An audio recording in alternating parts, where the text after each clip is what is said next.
कासाय दुर्वादिनां त्रासाय सकराय सत्सुकृतविश्वासाय दोषद्विषे भासाय मुनरम्यतोयसदृशायासाय मासेविने दासाय भयदाय मध्वगुरुहृद्वासाय तुभ्यं नमः। विद्वदाद्यः समध्वोऽद्य प्रोद्यत्प्रद्योतनद्युतिः हृद्यो नवद्यो बुद्धिं मे दद्याच्छुद्धप्रसिद्धिमान् कामधेनुर्यथा पूर्वं सर्वाभीष्टफलप्रदा तथा खलु वादिराजश्रीपादोभीष्टदः सताम् दुर्वादिध्वान्तरवये वैष्णवेन्दीवरेन्दवे श्रीराघवेन्द्रगुरवे नमोऽत्यन्तदयालवे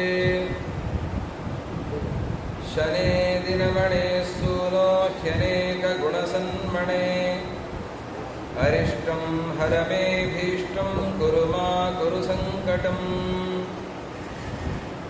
वसुधातलविख्यातं वैराग्यादिगुणार्णवम् वेदवेदाङ्गचतुरं वसुधेन्द्रगुरुं भजे तपस्वाध्यायशुश्रूषा कृष्णपूजारतं मुनिं विश्वेशमिष्टदं वन्दे परिव्राट्चक्रवर्तिनम् श्रीमन्मध्वमहाचार्यपदपद्मैकसत्मनाम् अणूनां महताञ्चापि भवतात् करुणामयि। हरिः ॐ। नारायणं सुरगुरुं जगदेकनाथं भक्तप्रियं सकललोकनमस्कृतं च त्रैगुण्यवर्जितमजं विभुमाद्यमीशं वन्दे भवघ्नममरासुरसिद्धवन्द्यं नारायणाय परिपूर्णगुणार्णवाय विश्वोदयस्थितिलयोन्नियतिप्रदाय ज्ञानप्रदाय विबुधासुरसौख्यदुःखसत्कारणाय वितताय नमो नमस्ते। नारायणं नमस्कृत्य नरं चैव नरोत्तमं देवीं सरस्वतीं व्यासं ततो जयमुदीरयेत्।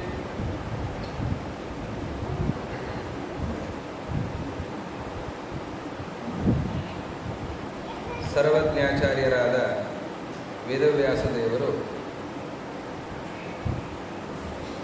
ಶ್ರೀಮನ್ ಮಹಾಭಾರತದ ಆರಂಭದಲ್ಲಿ ಗುರು ಶಿಷ್ಯರ ಅಪೂರ್ವ ಸಂಬಂಧ ಅದು ಹೇಗಿರುತ್ತದೆ, ಹೇಗಿರಬೇಕು ಅನ್ನುವ ಮಾರ್ಗದರ್ಶನವನ್ನು ಮಾಡಿದ್ದಾರೆ. ಧೌಮ್ಯ ಋಷಿಗಳ ಶಿಷ್ಯರ ಚರಿತ್ರೆಯ ಉಲ್ಲೇಖವನ್ನು ಮಾಡಿ, ಉದಂಕ ಋಷಿಗಳು ಅವರು ಸರ್ಪಸತ್ರವನ್ನು ಆರಂಭಿಸೋದಕ್ಕೆ ಪ್ರೇರಕರಾಗ್ತಾ ಇದ್ದಾರೆ ಅಂತ ಅವರ ಚರಿತ್ರೆಯನ್ನು ಹೇಳ್ತಾ, ಸರ್ಪಸತ್ರವನ್ನು ನಿಲ್ಲಿಸೋದಕ್ಕೆ ಕಾರಣರಾದಂಥವರ ಚರಿತ್ರೆಯನ್ನು ಕೂಡ ಮೊದಲು ಉಲ್ಲೇಖಿಸ್ತಾರೆ. ಜರತ್ಕಾರು ಅಂತ ಒಬ್ಬ ಋಷಿ, ಭಾರೀ ತಪಸ್ವಿ, ಭಯಂಕರ ತಪಸ್ಸನ್ನು ಮಾಡಿರ್ತಾರೆ. ಅಖಂಡ ಬ್ರಹ್ಮಚರ್ಯ ಪಾಲನೆಯನ್ನು ಮಾಡಿಕೊಂಡು ಅವರಿರ್ತಾರೆ. ಅವರು ಸಾಯಂಕಾಲದ ಸಂಧ್ಯಾವಂದನೆಗೆ ಅಂತ ಹೀಗೆ ನದಿಗೆ ಅಂತ ಹೋದಾಗ, ನದಿಯ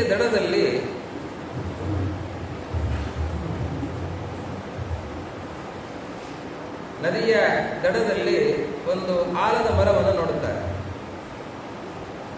ಆಲದ ಮರದ ಬೇರು ಅದು ಮೇಲಿನಿಂದಲೂ ಬಿಟ್ಟಿರುತ್ತೆ. ಆ ಒಂದನ್ನು ಹಿಡಿದುಕೊಂಡು ಒಬ್ಬರು ನಿಂತಿದ್ದಾರೆ, ಅವರನ್ನು ಹಿಡಿದುಕೊಂಡು ಇನ್ನೊಬ್ಬರಿದ್ದಾರೆ, ಅವರನ್ನು ಹಿಡಿದುಕೊಂಡು ಇನ್ನೊಬ್ಬರಿದ್ದಾರೆ. ಹೀಗೆ ಅನೇಕ ಜನ ಒಬ್ಬರನ್ನು ಒಬ್ಬರು ಹಿಡಿದುಕೊಂಡಿದ್ದಾರೆ, ಒಬ್ಬರ ಕಾಲನ್ನು ಇನ್ನೊಬ್ಬರು ಹಿಡಿದುಕೊಂಡಿದ್ದಾರೆ. ಒಬ್ಬ ವ್ಯಕ್ತಿ ಆ ಆಲದ ಮರದ ಆ ಬೇರನ್ನು ಹಿಡಿದಿದ್ದಾರೆ. ಅವರು ಕೆಳಗಡೆ ಎಷ್ಟರ ಮಟ್ಟಿಗಿದ್ದಾರೆ ಅಂತಂದ್ರೆ, ಕೆಳಗಡೆ ಭಾರಿ ದೊಡ್ಡ ಪ್ರಪಾತ, ಸ್ವಲ್ಪ ಒಬ್ಬರು ಕೈಜಾರಿದರೂ ಕೂಡ ಎಲ್ಲರೂ ಪ್ರಪಾತಕ್ಕೆ ಬೀಳಬೇಕು. ಹಾಗೆ ಆ ಪ್ರಪಾತದ ಮೇಲ್ಭಾಗದಲ್ಲಿ ಆ ಗೆಲ್ಲನ್ನು ಹಿಡಿದುಕೊಂಡು ಇದ್ದಾರೆ. ಅಲ್ಲಿ ಒಂದು ಇಲಿ ಆ ಬೇರನ್ನು ಕತ್ತರಿಸ್ತಾ ಇದೆ. ಅದನ್ನು ನೋಡಿ ಜರತ್ಕಾರರಿಗೆ ಅನುಕಂಪ ಉಂಟಾಗ್ತದೆ. ಅವರು ಕೇಳ್ತಾರೆ, ಯಾಕೆ ನೀವು ಹೀಗ್ಯಾಕೆ ಜೋತು ಬಿದ್ದಿದ್ದೀರಾ ಅಂತಂತಾರೆ. ಯಾರು ನೀವು ಇಲ್ಲಿ ಯಾಕೆ ಬಂದಿದ್ದೀರಾ? ಈ ಆಲದ ಮರಕ್ಕೆ ಯಾಕೆ ಜೋತು ಬಿದ್ದಿದ್ದೀರಾ? ಸ್ವಲ್ಪ ವ್ಯತ್ಯಾಸ ಆದರೂ ಕೂಡ ನೀವೆಲ್ಲ ಪ್ರಾಣವನ್ನೇ ಕಳ್ಕೊಳ್ಬೇಕಾಗತ್ತೆ, ಇಲ್ಲಿ ಯಾಕೆ ಇದ್ದೀರಾ ನೀವು ಅಂತ ಕೇಳ್ತಾರೆ. ಆವಾಗ ಅವ್ರು ಹೇಳ್ತಾರೆ, ಯಾಯಾವರ ಅಂತ ಒಂದು ವಂಶ, ಯಾಯಾವರ ಅಂತ ವಂಶ, ಈ ವಂಶದವರು ನಾನು, ನಮ್ಮಪ್ಪ, ನಮ್ಮ ಅಜ್ಜ, ಹೀಗೆ ಈ ಪರಂಪರೆಯವರೆಲ್ಲ ಇದ್ದೇವೆ ನಾವೀಗ. ನಮ್ಮ ವಂಶದಲ್ಲಿ ಒಬ್ಬ ಮಹಾನುಭಾವ ಬಂದಿದ್ದಾನೆ. ಅವನಿಗೆ ವಯಸ್ಸಾಗ್ತಾ ಇದೆ, ಮದುವೆ ಆಗ್ತಾ ಇದೆ. ಅವನು ಮದುವೆ ಆಗಲ್ಲ ಅಂತ ಕೂತಿದ್ದಾನೆ. ಅವನೇನಾದರೂ ಮದುವೆ ಆದರೆ ಸಂತಾನದಿಂದಾಗಿ ನಮಗೆ ಸದ್ಗತಿಯಾಗುತ್ತೆ, ಇಲ್ಲ ಅಂತ ಆದರೆ ನಾವು ಪ್ರಪಾತಕ್ಕೆ ಬೀಳ್ತಾ ಇದ್ದೇವೆ ಅಂತ ಹೇಳಿದರು. ಅವರಂದ್ರಂತೆ ಆ ಜರತ್ಕಾರು ನಾನೇ ಅಂತ. ನೀವು ಯಾರ ಹೆಸರಿನಲ್ಲಿ ಈ ದುಃಖವನ್ನು ಪಡ್ತಾ ಇದ್ದೀರೋ ಆ ಜರತ್ಕಾರು ನಾನೇ. ಮತ್ತೇನ್ ಮಾಡುತ್ತೆ? ಹಾಗಾದ್ರೆ ಬಾಯಲ್ಲಿ ಹೇಳಿದ್ರೆ ಕೆಲವೊಂದು ಅರ್ಥ ಆಗಲ್ಲ ನೋಡಿ, ಕೆಲವೊಂದನ್ನು ಅರ್ಥ ಮಾಡಿಸಬೇಕಾಗತ್ತೆ. ಈ ಅಧ್ಯಾಪಕರು ವಿದ್ಯಾರ್ಥಿಗಳಿಗೆ ಅರ್ಥ ಮಾಡಿಸೋದಕ್ಕೆ ಅನೇಕ ರೀತಿಯ ಕಸರತ್ತುಗಳನ್ನು ಮಾಡ್ತಾ ಇರ್ತಾರೆ. ಹಾಗೆ ಆ ಜರತ್ಕಾರರಿಗೆ ಮದುವೆ ಆಗು ಆಗು ಆಗು ಅಂತ ಅವರ ತಂದೆ ಇರೋದ್ರ ಬಗ್ಗೆ ಹೇಳಿದ್ರು. ಪಾಪ ಮದುವೆ ಆಗಲ್ಲ ಆಗಲ್ಲ ಅಂತ ಒಂದೇ ಹಠ. ಆಮೇಲೆ ಅವ್ರ ತಂದೆನೂ ಕಾಲ ಆದರು, ಎಲ್ಲರೂ ಕೂಡ ಹಿಂದಿನವರೆಲ್ಲರೂ ಕೂಡ ಕಾಲ ಆಗಿದ್ದಾರೆ. ಈಗ ವಂಶದಲ್ಲಿರುವಂತಹ ವ್ಯಕ್ತಿ ಅಂದರೆ ಜರತ್ಕಾರ ಒಬ್ಬ ವ್ಯಕ್ತಿ. ಅವರು ನಾನು ಬ್ರಹ್ಮಚಾರಿಯಾಗಿರ್ತೇನೆ, ನಾನು ತಪಸ್ಸನ್ನೇ ಮಾಡ್ತೇನೆ ಅಂತ ತಪಸ್ಸಿನಲ್ಲಿ ದೀಕ್ಷಿತನಾದಂತಹ ವ್ಯಕ್ತಿ. ತಪಸ್ಸು ಒಳ್ಳೆಯದೇ, ಬ್ರಹ್ಮಚರ್ಯ ಪಾಲನೆ ಮಾಡೋದು ಬಹಳ ಶ್ರೇಷ್ಠ. ಆದರೆ ಪ್ರಜಾಬುದ್ಧಿ ಆಗಬೇಕಲ್ಲ. ವೇದ ಅದು ಹೇಳುತ್ತೆ, ಗುರುಕುಲದಿಂದ ಶಿಷ್ಯ ಮನೆಗೆ ಅಂತ ಹೊರಟಾಗ ಸ್ನಾತಕನಾಗಿ ಹೊರಡುವ ಕಾಲದಲ್ಲಿ ಪ್ರಜಾತಂತು ವ್ಯವಚ್ಛೇಸಿ, ಗುರುಗಳು ಶಿಷ್ಯನಿಗೆ ಉಪದೇಶ ಮಾಡ್ತಾರೆ, ಈ ಪ್ರಜಾತಂತುವನ್ನು ಕತ್ತರಿಸಬೇಡ, ನಿಮ್ಮ ಹಿರಿಯರಿಂದ ಏನೋ ಪರಂಪರೆ ಬಂದಿದೆ, ಈ ಪರಂಪರೆಯನ್ನು ಮುಂದುವರಿಸುವ ಜವಾಬ್ದಾರಿ ನಿನಗಿದೆ. ಅದು ಎರಡು ರೀತಿಯ ಪರಂಪರೆ. ಒಂದು ಶಿಷ್ಯ ಪರಂಪರೆ, ವಿದ್ಯಾ ಪರಂಪರೆ. ನಿನಗೆ ನಾನು ಗುರುವಾಗಿ ಉಪದೇಶವನ್ನು ಮಾಡಿದ್ದೇನೆ, ನನಗೆ ನನ್ನ ಗುರುಗಳು ಉಪದೇಶ ಮಾಡಿದ್ದಾರೆ. ಹಾಗೆ ನಮ್ಮ ಗುರುಗಳಿಂದ ಬಂದ, ಹಿರಿಯರಿಂದ ಬಂದಂತಹ ವಿದ್ಯಾ ಪರಂಪರೆ ಏನಿದೆ ಅದನ್ನು ನಾನು ನಿನಗೆ ಧಾರೆ ಎರೆದಿದ್ದೇನೆ, ವಿದ್ಯೆಯನ್ನು ಕೊಟ್ಟಿದ್ದೇನೆ. ಈ ವಿದ್ಯಾ ಪರಂಪರೆಯನ್ನು ಮುಂದುವರಿಸುವ ಜವಾಬ್ದಾರಿ ನಿನಗಿದೆ. ನೀನೊಬ್ಬನೇ ಅಧ್ಯಯನವನ್ನು ಮಾಡಿ ಹಾಗೆ ಕುಳಿತುಕೊಳ್ಳೋದಲ್ಲ, ಕೇಳಿದವರಿಗೆ ಹೇಳುವ ಜವಾಬ್ದಾರಿ ನಿನಗಿದೆ. ತಿಳಿದದ್ದನ್ನು ಹೇಳಬೇಕು. ಇದು ಒಂದು. ಮತ್ತೊಂದು ವಂಶ, ಏನೋ ತಂದೆ ಅವರಿಗೆ ಅಜ್ಜ, ಅವರ ತಂದೆ, ಹೀಗೆ ಅಲ್ಲಿದ ಹಿರಿಯರಿಂದ ಬಂದಂತಹ ಪರಂಪರೆ ಏನಿದೆ ಆ ಪರಂಪರೆಯನ್ನು ಮುಂದುವರಿಸಿಕೊಂಡು ಹೋಗಬೇಕು. ಆ ಸಂಸ್ಕಾರ ಅದು ಮುಂದುವರಿತದೆ. ಅರ್ಜುನ ಕೃಷ್ಣನ ಹತ್ರ ಹೇಳುವಾಗ ಅದನ್ನೇ ಹೇಳ್ತಾನೆ, ಯಾವಾಗ ಈ ಕುಲಕ್ಷಯ ಆಗುತ್ತೆ, ವಂಶ ಹಾಳಾಗಿ ಹೋಗುತ್ತೆ. ವಂಶ ಹಾಳಾಗಿ ಹೋಯಿತು ಅಂತಂದ್ರೆ ಧರ್ಮ ಹಾಳಾಗಿ ಹೋಗುತ್ತೆ. ಈ ಕ್ಷತ್ರಿಯರು ಇಷ್ಟು ಜನ ಇವರು ಯುದ್ಧದಲ್ಲಿ ಮರಣವನ್ನು ಹೊಂದಿದರು ಅಂತಂದ್ರೆ, ಕೆಲವು ತಲೆಗಳು ಹೋಯಿತು ಅಂತಂದ್ರೆ ಆ ವಂಶ ಮುಂದೆ ಬೆಳೆಯೋದಕ್ಕೆ ಅವಕಾಶವೇ ಇಲ್ಲ. ಆ ವಂಶ ಬೆಳೆಯಲಿಲ್ಲ ಅಂತಂದ್ರೆ ಅವರ ಪರಂಪರೆಯ ಅನುಷ್ಠಾನಗಳು, ಆ ಸಂಸ್ಕೃತಿ ಏನಿದೆ ಅದು ಹೋಯ್ತಲ್ಲ. ಇವಾಗ ಎಷ್ಟೋ ಸಂಸ್ಕೃತಿಗಳು ಕಳೆದು ಹೋಗಿವೆ. ನಾವಿವತ್ತು ಕೆಲವು ಹುಲಿಯ ಜಾತಿ ಹೊರಟೋಯ್ತು, ಕೆಲವೊಂದು ಆ ಜಾತಿ ಹೊರಟೋಯ್ತು ಅಂತ ಹೇಳ್ತೇವೆ. ಹಾಗೆ ಎಷ್ಟೋ ಮನೆತನದ ಸಂಪ್ರದಾಯಗಳು ನಶಿಸಿ ಹೋಗಿವೆ. ಕೆಲವು ಕಡೆಯಲ್ಲಿ ಮಕ್ಕಳಿದ್ದರೂ ಕೂಡ ಅವರ ಸಂಪ್ರದಾಯ ಪಾಲನೆ ಮಾಡ್ತಾ ಇಲ್ಲ, ಆ ಸಂಪ್ರದಾಯ ಚ್ಯುತಿ ಆಗ್ತಾ ಇದೆ. ಕೆಲವು ಮನೆಗಳಲ್ಲಿ ಮಕ್ಕಳೇ ಇಲ್ಲ, ಆವಾಗ ಆ ಸಂಪ್ರದಾಯ ಮುಂದುವರಿಯೋದು ಹೇಗೆ? ಆದ್ದರಿಂದ ಸಂಪ್ರದಾಯವನ್ನು ಮುಂದುವರಿಸುವಂತಹ ಹೊಣೆಗಾರಿಕೆ ಇದೆ. ಇವತ್ತು ಯಾರು ಯಾಯಾವರ ಅಂತ ವಂಶ ಕೇಳಿದ್ದೀರಾ? ನಾನಂತೂ ಕೇಳಿಲ್ಲ. ಆ ವಂಶ ಎಲ್ಲಿದೆ ಇವತ್ತು? ಹಾಗೆ ಅನೇಕ ವಂಶಗಳು ಹೊರಟೋಗ್ತವೆ, ಅವರ ಸಂಪ್ರದಾಯಗಳು ಅದೆಲ್ಲವೂ ಕೂಡ ಹೊರಟೋಗ್ತವೆ. ಅವರು ಅಂತಾರೆ, ಈ ವಂಶ ಇವತ್ತು ನಶಿಸಿ ಹೋಗ್ತಾ ಇದೆ, ಜಗತ್ಕಾರು ನೀನು ಮದುವೆ ಆಗಲಿಲ್ಲ ಅಂತಾದ್ರೆ ಆವಾಗ ನಮ್ಮ ವಂಶ ಹೊರಟೋಯ್ತು. ಈ ಧರ್ಮದ ಪರಂಪರೆ, ನಮ್ಮ ಹಿರಿಯರಿಂದ ಬಂದ ಸಂಸ್ಕೃತಿ ಅದೆಲ್ಲವೂ ಕೂಡ ಹೊರಟೋಗುತ್ತೆ. ಅದಕ್ಕೆ ಆ ಜರತ್ಕಾರ ಅಂತಾರೆ, ನೀವು ಹೀಗೆ ಹೇಳ್ತಾ ಇದ್ದೀರಿ ಹಿರಿಯರು ಅಂತ ಆದ ಮೇಲೆ ನಿಮ್ಮ ಮಾತನ್ನ ಕೇಳುವ ಜವಾಬ್ದಾರಿ ನನ್ನದಿದೆ. ನಾನು ನಿಮ್ಮ ಮಾತನ್ನ ಕೇಳುತ್ತೇನೆ. ಮದುವೆ ಆಗೋದಕ್ಕೆ ನಾನು ಸಿದ್ಧನಿದ್ದೇನೆ. ಹಬ್ಬ ಅಂತೂ ಮದುವೆ ಆಗೋದಕ್ಕೆ ಇಷ್ಟು ಬಾಯಿ ಮಾತಿನಿಂದ ಹೇಳಿದ್ರೆ ಇವರಿಗೆ ಅರ್ಥ ಆಗಿರಲಿಲ್ಲ. ಅದಕ್ಕೆ ಇವರೊಂದು ಪ್ರಾತ್ಯಕ್ಷಿಕೆಯನ್ನೇ ಮಾಡಿ ತೋರಿಸ್ಬೇಕಾಯ್ತು ಅವರಿಗೆ, ಜರತ್ಕಾರರಿಗೆ. ಅಂತೂ ಮದುವೆ ಆಗೋದಕ್ಕೆ ಒಪ್ಪಿದ್ದಾರೆ. ಆದರೆ ಇರ್ತಾರೆ, ಮತ್ತಿನ್ನೇನಪ್ಪ ಇದು? ಜರತ್ಕಾರ ಹೇಳ್ತಾರೆ, ನಾನು ಮದುವೆ ಆಗ್ತೇನೆ. ಮದುವೆ ಆಗಬೇಕು ಅಂತಂದ್ರೆ ಒಂದು ಪಣ ಇದೆ. ಏನು ಅಂತಂದ್ರೆ, ನನಗೆ ಮದುವೆ ಆಗಲಿಕ್ಕೆ ಯಾವ ಹೆಣ್ಣು ಬರಬೇಕು, ಆ ಹೆಣ್ಣಿಗೂ ಕೂಡ ಇದೇ ಹೆಸರೇ ಇರಬೇಕು. ಇದೆಂಥದ್ದು? ಇವತ್ತು ಅನೇಕರು ಹೇಳೋದಿದೆ, ನಾನು ಯಾವ ಇಸ್ವಿಯಲ್ಲಿ ಹುಟ್ಟಿದ್ದೇನೋ ಅದೇ ಇಸ್ವಿಯಲ್ಲಿ ಹುಟ್ಟಿರುವಂತಹ ಹೆಣ್ಣೇ ಬೇಕು ಅಥವಾ ಗಂಡೇ ಬೇಕು. ಇನ್ನೂ ಕೆಲವರು ಮುಂದುವರೆದು, ನಾನು ಯಾವ ತಿಂಗಳಲ್ಲಿ ಹುಟ್ಟಿದ್ದೇನೋ ಅದೇ ತಿಂಗಳಲ್ಲಿ ಹುಟ್ಟಿರುವ ಗಂಡು ಬೇಕು ಅಥವಾ ಹೆಣ್ಣು ಬೇಕು ಅಂತ ಅಪೇಕ್ಷೆ ಪಡುವ ಗಂಡು ಮಕ್ಕಳು ಹೆಣ್ಣು ಮಕ್ಕಳಿದ್ದಾರೆ. ಆದರೆ ಇದು ಇಂಥ ಅಪೇಕ್ಷೆಯನ್ನು ಯಾರು ಪಟ್ಟಿಲ್ಲ. ಜರತ್ಕಾರರು ಹೇಳುವಂತಹ ಅಪೇಕ್ಷೆಯನ್ನ ಯಾವ ಹೆಣ್ಣು ಗಂಡು ಪಡಲಿಲ್ಲ. ಯಾಕೆಂದರೆ ಸಿಗೋದೇ ದುರ್ಲಭ, ಸಾಧ್ಯವೇ ಇಲ್ಲ. ಆ ಜರತ್ಕಾರ ಹೇಳ್ತಾರೆ, ನನ್ನ ಹೆಸರಿನವಳೇ ಆಗಿರಬೇಕು ಅಂಥ ಕನ್ಯೆಯನ್ನು ಮದುವೆ ಆಗ್ತದೆ. ಅದು ಮದುವೆ ಆಗೋದು ಹೇಗೆ ಅಂತಂದ್ರೆ, ನಾನು ಕನ್ಯಾರ್ಥಿಯಾಗಿ ಹುಡುಕೊಂಡು ಹೋಗೋದಿಲ್ಲ. ಈಗ ಮನೆ ಮುಂದೆ ನಿಂತುಕೊಂಡು ಭಿಕ್ಷಾಂದೇಹಿ ಅಂತ ಕೇಳಿದ್ರೆ ಭಿಕ್ಷೆಯನ್ನು ಕೊಡ್ತಾರೆ, ತಗೊಂಡ್ಬರ್ತೇವಲ್ಲ, ಆ ರೀತಿಯಲ್ಲಿ ನಾನು ಕಾಡಿನಲ್ಲಿ ನಿಂತುಕೊಂಡು ಕನ್ಯಾಂದೇಹಿ ಅಂತ ಕೇಳ್ತೇನೆ. 3 ಸರ್ತಿ ಹೇಳ್ತೇನೆ ಕನ್ಯಾಂದೇಹಿ ಅಂತ. ಯಾರಾದರೂ ನನಗೆ ಕನ್ಯೆ ಕೊಡ್ಲಿಕ್ಕೆ ಬಂದ್ರೆ, ಅವರು ಆ ಹುಡುಗಿ ನನ್ನ ಹೆಸರಿನವಳು ಆದರೆ ನಾನು ಮದುವೆ ಆಗ್ತೇನೆ. ಆಯ್ತಪ್ಪ, ಅಂತೂ ಮದುವೆ ಆಗೋದಕ್ಕೆ ಒಪ್ಪಿದೆಯಲ್ಲ, ಬಹಳ ಸಂತೋಷ. ಇವನು ಮದುವೆ ಆಗೋದನ್ನ ಕಾಯ್ಕೊಂಡು ಒಬ್ಬ ಮಹಾನುಭಾವರಿದ್ರಂತೆ. ಜರತ್ಕಾರ ಯಾವತ್ತು ಮದುವೆ ಆಗ್ತಾನೆ ಅಂತ ಸಂಕಲ್ಪ ಮಾಡ್ತಾನೆ ಅಂತ ಕಾಯ್ಕೊಂಡಿದ್ರಂತೆ. ಜರತ್ಕಾರ ಕಾಡಿನಲ್ಲಿದ್ದು ಯಾರಾದ್ರೂ ಮನೆ ಕನ್ಯೆಯನ್ನು ಕೊಡ್ತೀರಾ ಅಂತ 3 ಸರ್ತಿ ಹೇಳಿದ್ದಂತೆ. ಆ 3ನೇ ಸರ್ತಿ ಹೇಳುವ ಹೊತ್ತಿಗೆ, ಅಷ್ಟೊತ್ತಿಗೆ ಅವರ ಎದುರುಗಡೆ ಒಬ್ಬ ಕನ್ಯೆಯನ್ನು ಹಿಡಿದುಕೊಂಡೇ ಬಂದ್ಬಿಟ್ಟಿದ್ದಾರೆ. ಯಾರು ನೀನು? ನನ್ನ ಹೆಸರು ವಾಸುಕಿ. ಯಾಕೆ ಬಂದಿದ್ದೀವಿ? ಕನ್ಯೆಯನ್ನು ಕೊಡುವುದಕ್ಕೆ ಬಂದಿದ್ದೇನೆ. ಯಾರು ಕನ್ಯೆ? ನನ್ನ ತಂಗಿ ಕನ್ಯೆ. ಏನು ಹೆಸರು? ಜರತ್ಕಾರ. ಆಶ್ಚರ್ಯಪಡ್ತಾರೆ. ಏನು ಜರತ್ಕಾರ ಅಂತ ಹೆಸರ? ಹೌದು, ಜರತ್ಕಾರ ಅಂತ ಹೆಸರು. ಬಹಳ ಸಂತೋಷ. ಕನ್ಯೆಯನ್ನು ಕೊಡ್ತಾ ಇದ್ದಿ, ನಾನು ಭಿಕ್ಷೆಯನ್ನು ಸ್ವೀಕರಿಸುವಂತೆ ಕನ್ಯೆಯನ್ನು ಸ್ವೀಕರಿಸ್ತೇನೆ. ನಿನ್ನ ಅಪೇಕ್ಷೆಯಂತೆ ಇವಳ ಪಾಣಿಗ್ರಹಣವನ್ನು ಮಾಡುತ್ತೇನೆ. ಆದರೆ ಒಂದು ಷರತ್ತು, ಇನ್ನೂ ಮುಗಿಲಿಲ್ಲ ಇವರ ಷರತ್ತು. ಒಂದು ಷರತ್ತು, ನನಗೆ ಅನುಗುಣವಾಗಿರಬೇಕು. ನನ್ನ ಮಡದಿಯಾದವಳು ನನಗೆ ಅನುಗುಣವಾಗಿರಬೇಕು. ಹಾಗಿದ್ರೆ ನಾನು ಅವಳ ಜೊತೆ ಸಂಸಾರ ಮಾಡಿಕೊಂಡಿರುತ್ತೇನೆ. ಇಲ್ಲ, ನನಗೆ ಅನುಗುಣವಾಗಿಲ್ಲ ಅಂತಾದರೆ ನಾನು ಅವಳನ್ನು ಬಿಟ್ಟು ನಾನು ಮತ್ತೆ ನನ್ನ ಕಾಡಿನ ತಪಸ್ಸಿನ ದಾರಿಯನ್ನು ಹಿಡಿತೇನೆ. ಆಯ್ತು ಅಂತಂದ್ರೆ, ಆ ವಾಸುಕಿ ಅದಕ್ಕೆ ಕಾಯ್ಕೊಂಡಿದ್ದಂತಹ ಮಹಾನುಭಾವ. ಯಾಕೆ ಅಂತ ಅರ್ಥ ಆಗತ್ತೆ ಮುಂದೆ.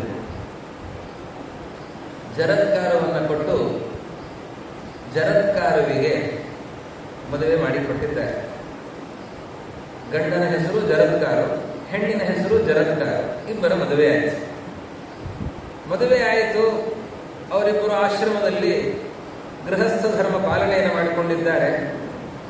ಆ ವಾಸುಕಿಯ ತಂಗಿ ಅವಳು ಚೆನ್ನಾಗಿ ಪತಿ ಸೇವೆಯನ್ನು ಮಾಡಿಕೊಂಡು, ಅಣ್ಣ ಹೇಳಿ ಕಳಿಸಿದ್ದಾನೆ, ನೀನು ಚೆನ್ನಾಗಿ ಗಂಡನನ್ನು ನೋಡಿಕೊಂಡಿರಬೇಕು, ಯಾವುದೇ ಕಾರಣದಿಂದಲೂ ಕೂಡ ಅವನ ಮನಸ್ಸಿಗೆ ನೋವಾಗದಂತೆ ನೀನಿರಬೇಕು ಅಂತ. ಹಾಗೆ ಬಹಳ ದೀರ್ಘಕಾಲದಿಂದ ಜೊತೆಯಲ್ಲಿ ಇದ್ದಾಳೆ. ಒಂದು ದಿವಸ ಸಾಯಂಕಾಲದ ಹೊತ್ತಾಯಿತು ನೋಡಿ. ಸಾಯಂಕಾಲದ ಹೊತ್ತಾಯಿತು. ಈ ಗಂಡ ಜರತ್ಕಾರು ಅವರು ಮಲ್ಕೊಂಡಿದ್ದಾರೆ.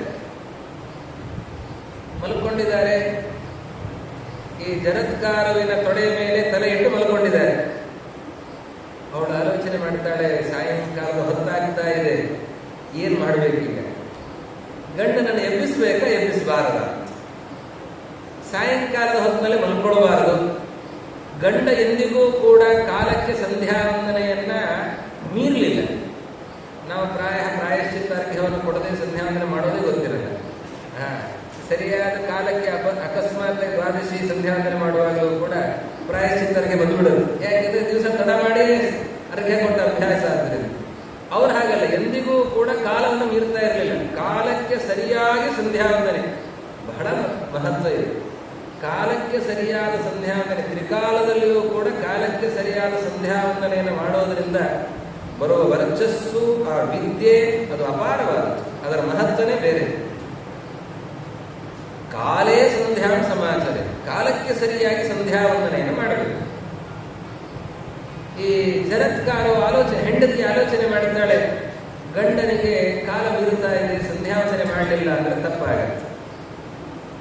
ಗಂಡನನ್ನು ಎಬ್ಬಿಸಬೇಕಾ ಎಬ್ಬಿಸಬಾರದ? ಎಬ್ಬಿಸಲಿಲ್ಲ ಅಂತಾದ್ರೆ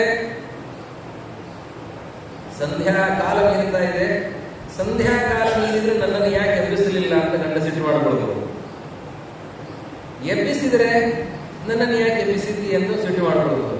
ಏನೇ ಆಗಲಿ ಪತ್ನಿಯ ಧರ್ಮ ನೋಡಿ. ಆ ಜರತ್ಕಾರ ಹೆಂಡತಿ ಆಲೋಚನೆ ಮಾಡ್ತಾಳೆ, ಪತ್ನಿಯ ಧರ್ಮ ಏನು ಅಂತಂದ್ರೆ ಗಂಡನನ್ನ ಧರ್ಮ ಮಾರ್ಗದಲ್ಲಿ ಪ್ರವೃತ್ತಿ ಮಾಡುವಂತೆ ಮಾಡೋದು ಪತ್ನಿಯ ಧರ್ಮ. ಗಂಡನನ್ನ ಧರ್ಮ ಮಾರ್ಗದಲ್ಲಿ ಪ್ರವೃತ್ತಿ ಮಾಡುವಂತೆ ಮಾಡೋದು ಹೆಂಡತಿಯ ಧರ್ಮ, ಅದು ಪತ್ನಿಯ ಧರ್ಮ. ರಾಮಾಯಣದಲ್ಲಿ ಒಂದು ಕಥೆ ಬರುತ್ತೆ. ಸೀತೆ ರಾಮನ ಹತ್ರ ಕೇಳುತ್ತಾಳೆ, ಎಲ್ಲ ಬಿಟ್ಟು ಕಾಡಿಗೆ ಬಂದಿದ್ದೀವಿ ಸ್ವಾಮಿ, ನಾನೊಂದು ಕೇಳ್ತೇನೆ, ತಪ್ಪು ತಿಳಿಲಿಲ್ಲ ಅಂತಂದ್ರೆ. ಕೇಳು, ಋಷಿ ಜೀವನವನ್ನು ನಡೆಸ್ತೇನೆ ಅಂತ ಕಾಡಿಗೆ ಬಂದಂತಹ ನೀನು ಕೈಯಲ್ಲಿ ಬಿಲ್ಲು ಬಾಣೆಯಾಗಿ ಹಿಡ್ಕೊಂಡಿದ್ದಿ ಅಂತ ಕೇಳ್ತಾಳೆ ಸೀತೆ ರಾಮನ ಹತ್ರ. ಈ ಕೈಯಲ್ಲಿ ಬಿಲ್ಲು ಬಾಣ ಇತ್ತು ಅಂದ್ರೆ ಯಾರಿಗೋ ಹೊಡಿಬೇಕು ಅಂತ ಅನಿಸುತ್ತೆ. ಹಿಂಸೆ ಆಗುತ್ತೆ, ಅನ್ಯಾಯವಾಗಿ ಹಿಂಸೆ ಮಾಡೋದು ತಪ್ಪು. ಅದರಲ್ಲಿ ಋಷಿ ಜೀವನವನ್ನು ಮಾಡ್ತಾ ಇರುವಾಗ ಈ ಹಿಂಸೆಗೆ ಒಲವನ್ನ ನೀಡುವಂತಹ ಬಿಲ್ಲು ಬಾಣಗಳು ಕೈಯಲ್ಲಿ ಯಾಕೆ ಅಂತ ಸೀತೆ ಕೇಳುತ್ತಾಳೆ. ಅದಕ್ಕೊಂದು ಕಥೆಯನ್ನು ಹೇಳ್ತಾಳೆ, ಅದನ್ನ ಈಗ ಹೇಳಲ್ಲ. ರಾಮಚಂದ್ರ ಅದಕ್ಕೆ ಉತ್ತರ ಕೊಡ್ತಾನೆ, ಕ್ಷಾತ್ರ ಧರ್ಮ ನಮ್ಮ ಕರ್ತವ್ಯದ ದೃಷ್ಟಿಯಿಂದ ಕೈಯಲ್ಲಿ ಧನುಸ್ಸೇ ಹೊರತಾಗಿ ಹಿಂಸೆಯ ದೃಷ್ಟಿಯಿಂದ ಅಲ್ಲ, ನಾನು ವ್ಯಾಧ ಅಲ್ಲ ಅಂತ ಆ ಉತ್ತರವನ್ನು ನೀಡುತ್ತಾನೆ ಅಂತ ಬೇರೆ ವಿಷಯ. ಆದರೆ ಹೆಂಡತಿಯ ಕರ್ತವ್ಯ ಇದೆ, ಗಂಡನಿಗೂ ಕೂಡ ಧರ್ಮ ಬೋಧನೆಯನ್ನು ಮಾಡುವಂತಹ ಕರ್ತವ್ಯ ಇದೆ. ಆದ್ದರಿಂದ ನನ್ನ ಕರ್ತವ್ಯ ನಾನು ಪತಿವ್ರತೆಯಾಗಿ ಗಂಡ ಧರ್ಮದಲ್ಲಿ ಇರಬೇಕು ಅನ್ನೋದನ್ನು ನೋಡಿಕೊಳ್ಳುವ ಜವಾಬ್ದಾರಿ ನನಗಿದೆ. ಆದ್ದರಿಂದ ನಾನು ಗಂಡನನ್ನು ಎಬ್ಬಿಸ್ತೇನೆ. ಆ ಕೊನೆಗೆ ತೀರ್ಮಾನವನ್ನು ಮಾಡಿ ಅವಳು ಎಬ್ಬಿಸಿರ್ಲಂತೆ. ಹೊತ್ತಾಯಿತು ಏಳಿ ಅಂತ ಹೇಳಿದಂತೆ. ನೋಡ್ತಾ ಜರತ್ಕಾರ ಅಂತಾರೆ, ನಾನು ಸೂರ್ಯಾರ್ಘ್ಯವನ್ನು ಕೊಡದೇನೆ ಸೂರ್ಯ ಹೇಗೆ ಮುಳುಗ್ತಾ ಇದ್ದ ನಾನು ನೋಡ್ತಾ ಇದ್ದೆ. ಸೂರ್ಯ ಮುಳುಗಲಿಕ್ಕೆ ಸಾಧ್ಯವೇ ಇಲ್ಲ. ನನ್ನ ಸೂರ್ಯಾರ್ಘ್ಯವನ್ನು ತಗೊಂಡೇ ಮುಳುಗಬೇಕು. ವಾಲಕಿಲ್ಯರು ಹೊಂದಿದ್ದಾರೆ 60,000 ಜನ, ಹೆಬ್ಬಟ್ಟಿನ ಗಾತ್ರದವರು. ಅವರು ಕಾಲಕ್ಕೆ ಸರಿಯಾಗಿ ಅರ್ಘ್ಯವನ್ನು ಕೊಡ್ತಾನೆ ಇರ್ತಾರೆ. ನಾವು ಕೊಡದೆ ಹೋದ್ರು ಅವರು ಕೊಡ್ತಾ ಇರ್ತಾರೆ. ವಾಲಕಿಲ್ಯರು ಅಂತ ಅವರು ಕಾಲಕ್ಕೆ ಸರಿಯಾಗಿ ಕೊಡ್ತಾ ಇರ್ತಾರೆ. ಹಾಗೆ ಜರತ್ಕಾರ ಅಂತಾರೆ, ನಾನು ಕಾಲಕ್ಕೆ ಸರಿಯಾಗಿ ಅರ್ಘ್ಯವನ್ನು ಕೊಡುವಂಥವನು, ನನ್ನ ಅರ್ಘ್ಯವನ್ನು ತಗೊಳ್ಳದೇನೆ ಸೂರ್ಯ ಹೇಗೆ ಅಸ್ತ ಆಗ್ತಾ ಇದೆ. ಆದ್ದರಿಂದ ನೀನು ನನ್ನನ್ನು ಎಬ್ಬಿಸಿ ತಪ್ಪು ಮಾಡಿದ್ದಿ, ನಾನಿನ್ನ ಮನೆಯಲ್ಲಿ ಇರೋದಿಲ್ಲ, ನಾನು ಹೊರಟೆ. ಕಾಲು ಹಿಡಿದುಕೊಳ್ತಾನೆ, ಸ್ವಾಮಿ ತಪ್ಪಾಯ್ತು, ನಾನು ಇದು ಧರ್ಮ ಅನ್ನೋ ದೃಷ್ಟಿಯಿಂದ ನಿಮ್ಮನ್ನು ಎಬ್ಬಿಸಿದೆ, ಇದೇ ಅಧರ್ಮ ಅಂತಂದ್ರೆ ನನಗೆ ಗೊತ್ತಿಲ್ಲ ಅಂತ ಹೇಳ್ತಾರೆ. ಆವಾಗ ಜರತ್ಕಾರು, ಇಲ್ಲ ನೀನು ನನ್ನನ್ನು ಎಬ್ಬಿಸಿದ್ದೆ ಆದ್ದರಿಂದ ನಾನು ಹೊರಡುತ್ತೇನೆ. ಆವಾಗ ಅವಳು ಕೇಳ್ತಾಳೆ, ಜರತ್ಕಾರು ಕೇಳ್ತಾಳೆ, ನಿಮ್ಮಿಂದ ಯೋಗ್ಯವಾದ ಸಂತಾನದ ಅಪೇಕ್ಷೆಯಿಂದ ನಾನು ಬಂದವಳು, ನೀವು ಹೀಗೆ ಹೊರಟರೆ ನನ್ನ ಗತಿ ಏನು ಅಂತ ಕೇಳಿದರೆ ಆವಾಗ ಅವರಂತಾರೆ, ಅದು ತಿಳಿದೇ ನಾನು ಹೊರಡ್ತಾ ಇದ್ದೇನೆ. ನಿನ್ನ ಗರ್ಭದಲ್ಲಿ ಆಗಲೇ ಯೋಗ್ಯವಾದ ಸಂತಾನ ಬೆಳೀತಾ ಇದೆ. ಇದು ಸರ್ಪ ಕುಲವನ್ನೇ ಉಳಿಸುವಂತಹ ಯೋಗ್ಯವಾದ ಸಂತಾನ ನಿನ್ನ ಗರ್ಭದಲ್ಲಿ ಈಗಾಗಲೇ ಬೆಳೀತಾ ಇದೆ. ಅದು ತಿಳಿದೇ ನಾನು ಈ ಪ್ರವೃತ್ತಿಯನ್ನು ಮಾಡಿದೆ. ನನಗೆ ನನ್ನ ತಪಸ್ಸು ಬೇಕಾಗಿದೆ. ಹಾಗೆ ಕರ್ತವ್ಯವೂ ಇದೆ. ನಮ್ಮ ಹಿರಿಯರು ಹೇಳಿರುವಂತಹ ಮಾತನ್ನು ನಡೆಸುವಂತಹ ಜವಾಬ್ದಾರಿ ಇದೆ. ಆದ್ದರಿಂದ ಋಷಿ ಪರಂಪರೆಯನ್ನು ಮುಂದುವರೆಸುವುದಕ್ಕಾಗಿ ಉತ್ತಮವಾದ ಸಂತಾನವನ್ನು ನೀಡಿದ್ದೇನೆ. ಉತ್ತಮವಾದ ಮಗ ಹುಟ್ಟುತ್ತಾನೆ. ಅವನ ಹೆಸರು ಆಸ್ತಿಕ. ಇವತ್ತು ಎಲ್ಲ ಕಡೆ ಬರೀತಾರೆ ಆಸ್ತಿಕ ಅಂತ. ಈಗೆಲ್ಲ ಬರೆಯೋದು ಬಿಟ್ಟಿದೆ, ಮೊದಲು ಬರೀತಾ ಇದ್ದಾರೆ. ಸರ್ಪಗಳಿಂದ ರಕ್ಷಣೆ ಆಗಬೇಕು ಅಂದರೆ ಆಸ್ತಿಕರ ಸ್ಮರಣೆಯನ್ನು ಮಾಡಬೇಕು. ಅದು ಯಾಕೆ ಅಂತಂದ್ರೆ ವಾಸುಕಿ ಇದೇ ಉದ್ದೇಶದಿಂದ ಸರ್ಪ ಕುಲವನ್ನು ನಾಶ ಮಾಡುವುದಕ್ಕೆ ಅಂತ ಜನಮೇಜಯ ರಾಜ ಸರ್ಪ ಸತ್ರವನ್ನು ಮಾಡ್ತಾನೆ. ಆ ಸರ್ಪ ಸತ್ರವನ್ನ ತಡೆಯುವಂತಹ ಶಕ್ತಿ ಯಾರಿಗೆ ಅಂತಂದ್ರೆ ಜರತ್ಕಾರು ಅಂತನೋ ಮಹರ್ಷಿಗಳಿಂದ ಹುಟ್ಟುವ ಮಗನಿಗೆ ಮಾತ್ರ ಸಾಧ್ಯ ಹೊರತು ಮತ್ತಿನ್ನು ಯಾರಿಗೂ ಸಾಧ್ಯ ಇಲ್ಲ ಅಂತ ಬ್ರಹ್ಮದೇವರಿಂದ ತಿಳಿದಂತಹ ವ್ಯಕ್ತಿ ವಾಸುಕಿ. ಅದಕ್ಕೆ ಆ ಜರತ್ಕಾರುವಿನಿಂದ ಮಗ ಹುಟ್ಟಬೇಕಲ್ಲ ಸರ್ಪ ಕುಲವನ್ನು ಉಳಿಸೋದಕ್ಕೋಸ್ಕರ. ಅದಕ್ಕಾಗಿ ತಮ್ಮ ತಂಗಿಯನ್ನ ಅದೇ ಹೆಸರಿನಿಂದ ಅವಳನ್ನ ಬೆಳೆಸಿ ಅಂತಹ ಜರತ್ಕಾರುವಿಗೆ ಕೊಡಬೇಕು ಅಂತ ಕಾಪಾಡಿಕೊಂಡು ಬಂದಿರ್ತಾನೆ ವಾಸುಕಿ. ಆ ತನ್ನ ಸೋದರಿಯನ್ನ ತಂಗಿಯನ್ನ ಈ ಜರತ್ಕಾರುವಿಗೆ ಕೊಟ್ಟು ವಾಸುಕಿ ಸರ್ಪ ಕುಲದಲ್ಲಿ ಒಬ್ಬ. ಅದರಲ್ಲಿಯೂ ಕೂಡ 8 ನಾಗಗಳನ್ನು ಪ್ರಧಾನ ನಾಗಗಳನ್ನಾಗಿ ಹೇಳ್ತಾರೆ. ಅದರಲ್ಲಿ ಒಬ್ಬ ತಕ್ಷಕ, ವಾಸುಕಿ ಇವರೆಲ್ಲರೂ ಕೂಡ ಪ್ರಧಾನರಾದಂಥವ್ರು. ಶೇಷದೇವರು ಅವರು ಪ್ರತ್ಯೇಕ ಆಗಿ ಬಿಡುತ್ತಾರೆ. ಅವರು ನಾನು ಇವರ ಗುಂಪಿಗೆ ಸೇರೋದಿಲ್ಲ, ಇವರು ಹಿಂಸಾ ಪ್ರವೃತ್ತಿಯವರು, ನಾನು ಈ ಗುಂಪಿಗೆ ಸೇರೋದಿಲ್ಲ ಅಂತ ಪರಮಾತ್ಮನ ಸೇವೆಗಾಗಿ ಅವರು ದೀಕ್ಷಿತರಾಗಿ ಭೂಮಿಯ ಭಾರವನ್ನು ಹೊತ್ತು ಅವರು ಪರಮಾತ್ಮನಿಗೆ ಹಾಸಿಗೆಯಾಗಿ ಅವರ ಸೇವೆಯನ್ನು ಸಲ್ಲಿಸ್ತಾರೆ. ಉಳಿದಂತಹ ಸರ್ಪಗಳಲ್ಲಿ ಈ ವಾಸುಕಿ, ತಕ್ಷಕ ಇವರೆಲ್ಲ ಪ್ರಧಾನರಾಗಿದ್ದಾರೆ.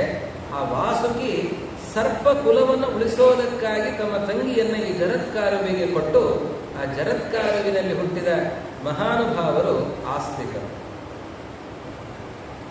ಈ ಜನಮೇಜಯ ರಾಜನಿಗೆ ಉದಂಕರು ಪ್ರೇರಣೆ ಮಾಡಿದ್ದಾರೆ. ಅನೇಕರ ಪ್ರೇರಣೆ ಸಿಕ್ಕಿದೆ.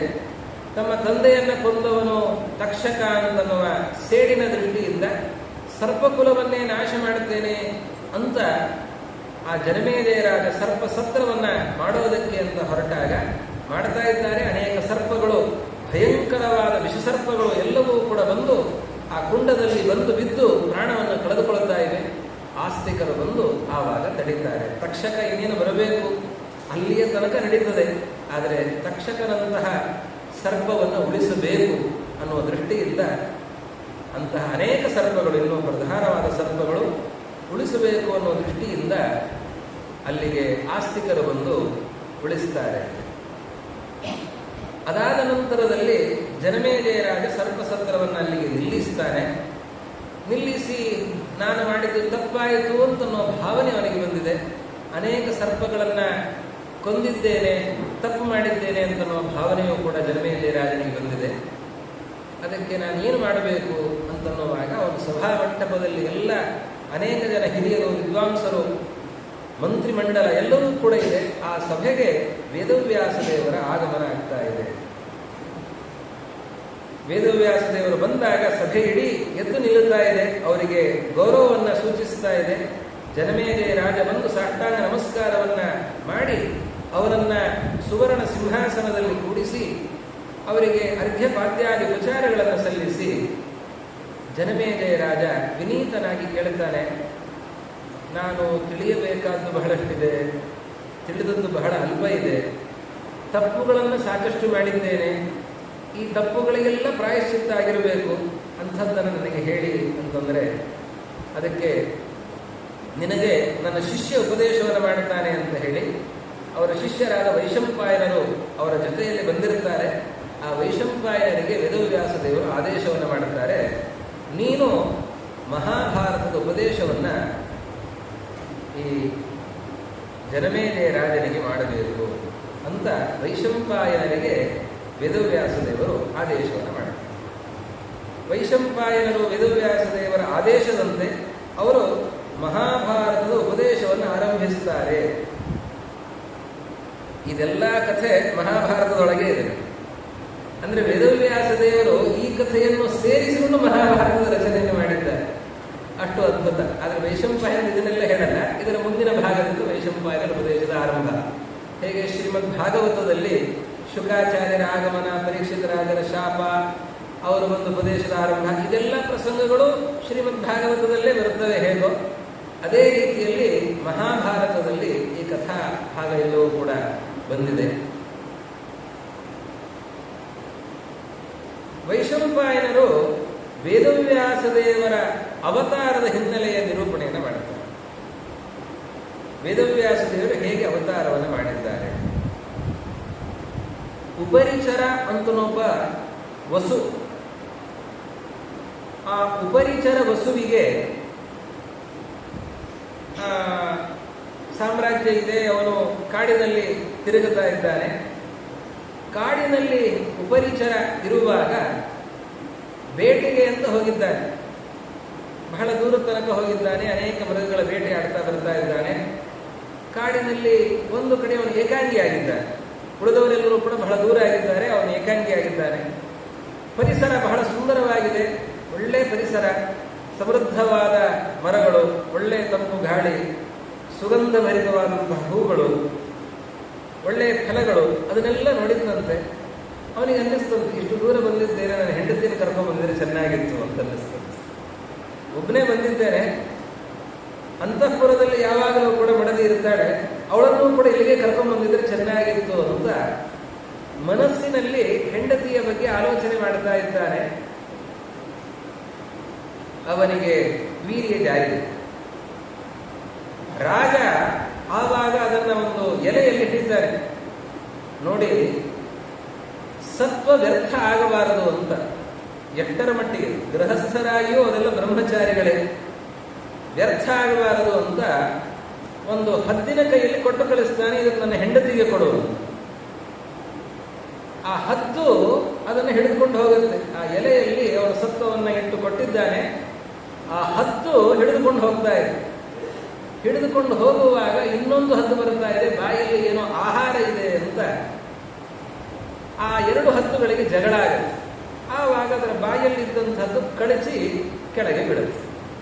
ಕೆಳಗೆ ಬಿದ್ದರೆ ಅದು ಯಮುನಾ ನದಿಯಲ್ಲಿ ಬೀಳುತ್ತೆ.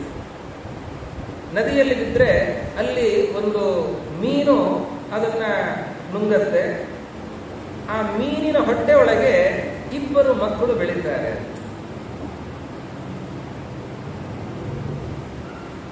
ಅದರಲ್ಲಿ ಆ ಗಂಡು ಮಗು, ಒಂದು ಹೆಣ್ಣು ಮಗು, ಎರಡು ಮಕ್ಕಳು. ಗಂಡು ಮಗುವನ್ನು ನೇರವಾಗಿ ಹೋಗಿ ಉಪರಿಚರನಿಗೆ ಕೊಡ್ತಾರೆ. ಹೆಣ್ಣು ಮಗು, ಆ ಹೆಣ್ಣು ಮಗು ನಿನ್ನ ಹತ್ರನೇ ಇರಲಿ ಅಂತ ಉಪರಿಚರ ಹೇಳ್ತಾನೆ ಬೆಸ್ತರಿಗೆ. ಆ ಮೀನು ಸಿಗತ್ತೆ. ಆ ಮೀನನ್ನ ಸೂಕ್ಷ್ಮವಾಗಿ ಕೊಯ್ಯುವಾಗ ಅದರಲ್ಲಿ ಎರಡು ಮಕ್ಕಳು, ಅವಳಿ ಮಕ್ಕಳು ಸಿಗ್ತವೆ. ಆಶ್ಚರ್ಯ ಆಗತ್ತೆ. ಪುರುಷ ಸಂತಾನ ಈ ಮೀನಿನ ಹೊಟ್ಟೆ ಒಳಗಡೆ ಬೆಳೀತಾ ಇರೋದು ಹೇಗೆ ಅಂತ, ಅನರ್ಘ್ಯವಾದ ವಸ್ತು ಅಂತ ಹೇಳಿ ರಾಜನಿಗೆ ಆ ಮಗುವನ್ನ ಆ ಮಕ್ಕಳನ್ನ ತಗೊಂಡು ಹೋಗ್ತಾರೆ. ಆವಾಗ ಗಂಡು ಮಗುವನ್ನ ಸ್ವೀಕರಿಸಿ ಹೆಣ್ಣು ಮಗುವನ್ನು ನೀನೇ ಬೆಳೆಸು ಅಂತ ಕೊಡ್ತಾರೆ. ಅವಳೇ ಸತ್ಯವತಿ ಅಂತ. ಉಪರಿಚರನಿಂದ ಹುಟ್ಟಿದವಳು, ಅದು ಮೀನಿನ ಹೊಟ್ಟೆಯಲ್ಲಿ ಹುಟ್ಟಿದವಳು. ಹೀಗಾಗಿ ಅವಳನ್ನು ಮತ್ಸ್ಯಗಂಧ ಅಂತ ಕರೀತಾ ಇದ್ದಾರೆ. ಯಾಕೆ ಅಂತಂದ್ರೆ ಸ್ವಲ್ಪ ಶರೀರದಿಂದ ಮೀನಿನ ವಾಸನೆ ಬರ್ತಾ ಇತ್ತಂತೆ ಯಾವಾಗಲೂ. ಅವಳು ಮತ್ಸ್ಯಗಂಧ ಅಂತ ಅನಿಸಿಕೊಂಡಿದ್ದಾಳೆ. ಅಂತಹ ಮತ್ಸ್ಯಗಂಧ ಅವಳು ಬೆಳೆದಿದ್ದಾಳೆ.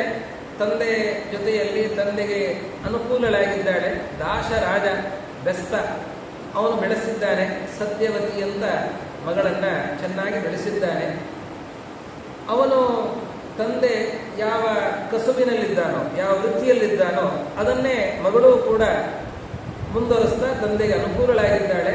ತಂದೆ ಅವನು ದೋಣಿಯನ್ನ ಹಾಕ್ತಾ ಇದ್ದಂಥವನು, ನಾವಿಕರನ್ನ ಬಂದಂತಹವರನ್ನ ನಾವಿಕನಾಗಿ ದಡ ಸೇರಿಸ್ತಾ ಇದ್ದ. ಅದೇ ಕೆಲಸವನ್ನು ಸತ್ಯವತಿಯು ಕೂಡ ಮಾಡ್ತಾ ಇದ್ದಾಳೆ. ಒಂದು ಸಂದರ್ಭದಲ್ಲಿ ಪರಾಶರ ಋಷಿಗಳು ಅಲ್ಲಿಗೆ ಬರ್ತಾರೆ. ಪರಾಶರರು ಯಾರು?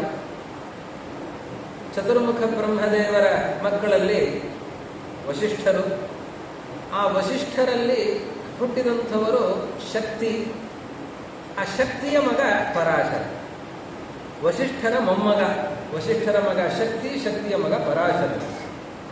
ಆ ಪರಾಶರ ಋಷಿಗಳು ಅವರು ಈ ಯಮುನಾ ತೀರಕ್ಕೆ ಬಂದಿದ್ದಾರೆ. ಅವರು ಹೇಳ್ತಾರೆ, ನಾನು ಆ ದಡಕ್ಕೆ ಹೋಗಬೇಕಾಗಿದೆ ಅಂತಂದ್ರೆ ಸತ್ಯವತಿ ದೇವಿ ಅವಳು ಬನ್ನಿ ನಾನು ಕರೆದುಕೊಂಡು ಹೋಗ್ತೇನೆ ಅಂತ ಅವಳು ಹುಟ್ಟು ಹಾಕ್ತಾ ಇದ್ದಾಳೆ. ಪರಾಶರ ಋಷಿಗಳು ಅವರು ಅಲ್ಲಿ ಇನ್ನೊಂದು ದಡಕ್ಕೆ ಹೋಗದೇನೆ ಮಧ್ಯದಲ್ಲಿ ಒಂದು ದ್ವೀಪಕ್ಕೆ ಕರೆದುಕೊಂಡು ಹೋಗ್ತಾರೆ. ಯಮುನೆಯ ಮಧ್ಯದಲ್ಲಿ ಒಂದು ದ್ವೀಪಕ್ಕೆ ಕರೆದುಕೊಂಡು ಹೋಗ್ತಾರೆ. ದ್ವೀಪಕ್ಕೆ ಕರೆದುಕೊಂಡು ಹೋಗಿ ಅಲ್ಲಿ ಪರಾಶರ ಋಷಿಗಳು ಸತ್ಯವತಿಯನ್ನು ಮದುವೆಯಾಗ್ತಾರೆ. ಸತ್ಯವತಿಯಲ್ಲಿ ವೇದವ್ಯಾಸ ದೇವರ ಅವತಾರ. ಇದರ ಬಗ್ಗೆ ಒಂದು ವಿಚಾರ. ಪರಾಶರರು ಸತ್ಯವತಿ ದೇವಿಯನ್ನ ಆ ದ್ವೀಪಕ್ಕೆ ಕರೆದುಕೊಂಡು ಹೋಗಿ ಅವರು ಗರ್ಭಾಧಾನವನ್ನು ಮಾಡುತ್ತಾರೆ. ಸತ್ಯವತಿಯಲ್ಲಿ ವೇದವ್ಯಾಸರು ಹುಟ್ಟುತ್ತಾರೆ. ಅವಳು ಇನ್ನು ಮದುವೆ ಆಗದ ಹೆಣ್ಣು, ಕನ್ಯೆ. ಮದುವೆ ಆಗದ ಹೆಣ್ಣು ಕನ್ಯೆ ಅಂತಹ ಸತ್ಯವತಿಯನ್ನ ಪರಾಶರರು ಸ್ವೀಕಾರ ಮಾಡಿ ಅಲ್ಲಿ ಸತ್ಯವತಿಯಲ್ಲಿ ಹುಟ್ಟಿದಂಥವರು ವೇದವ್ಯಾಸರಾದ್ದರಿಂದಾಗಿ ಅವರನ್ನ ಕಾನೀನ ಅಂದ್ರೆ ಕನ್ಯೆಗೆ ಹುಟ್ಟಿದವರು.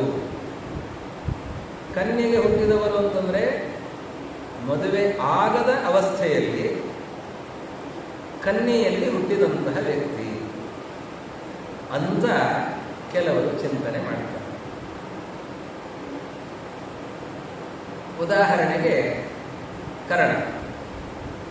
ಕುಂತಿಗೆ ಮದುವೆಯಾಗೋ ಮೊದಲೇ ಸೂರ್ಯನಿಂದ ಕರ್ಣ ಹುಟ್ಟಿದ್ದಾನೆ.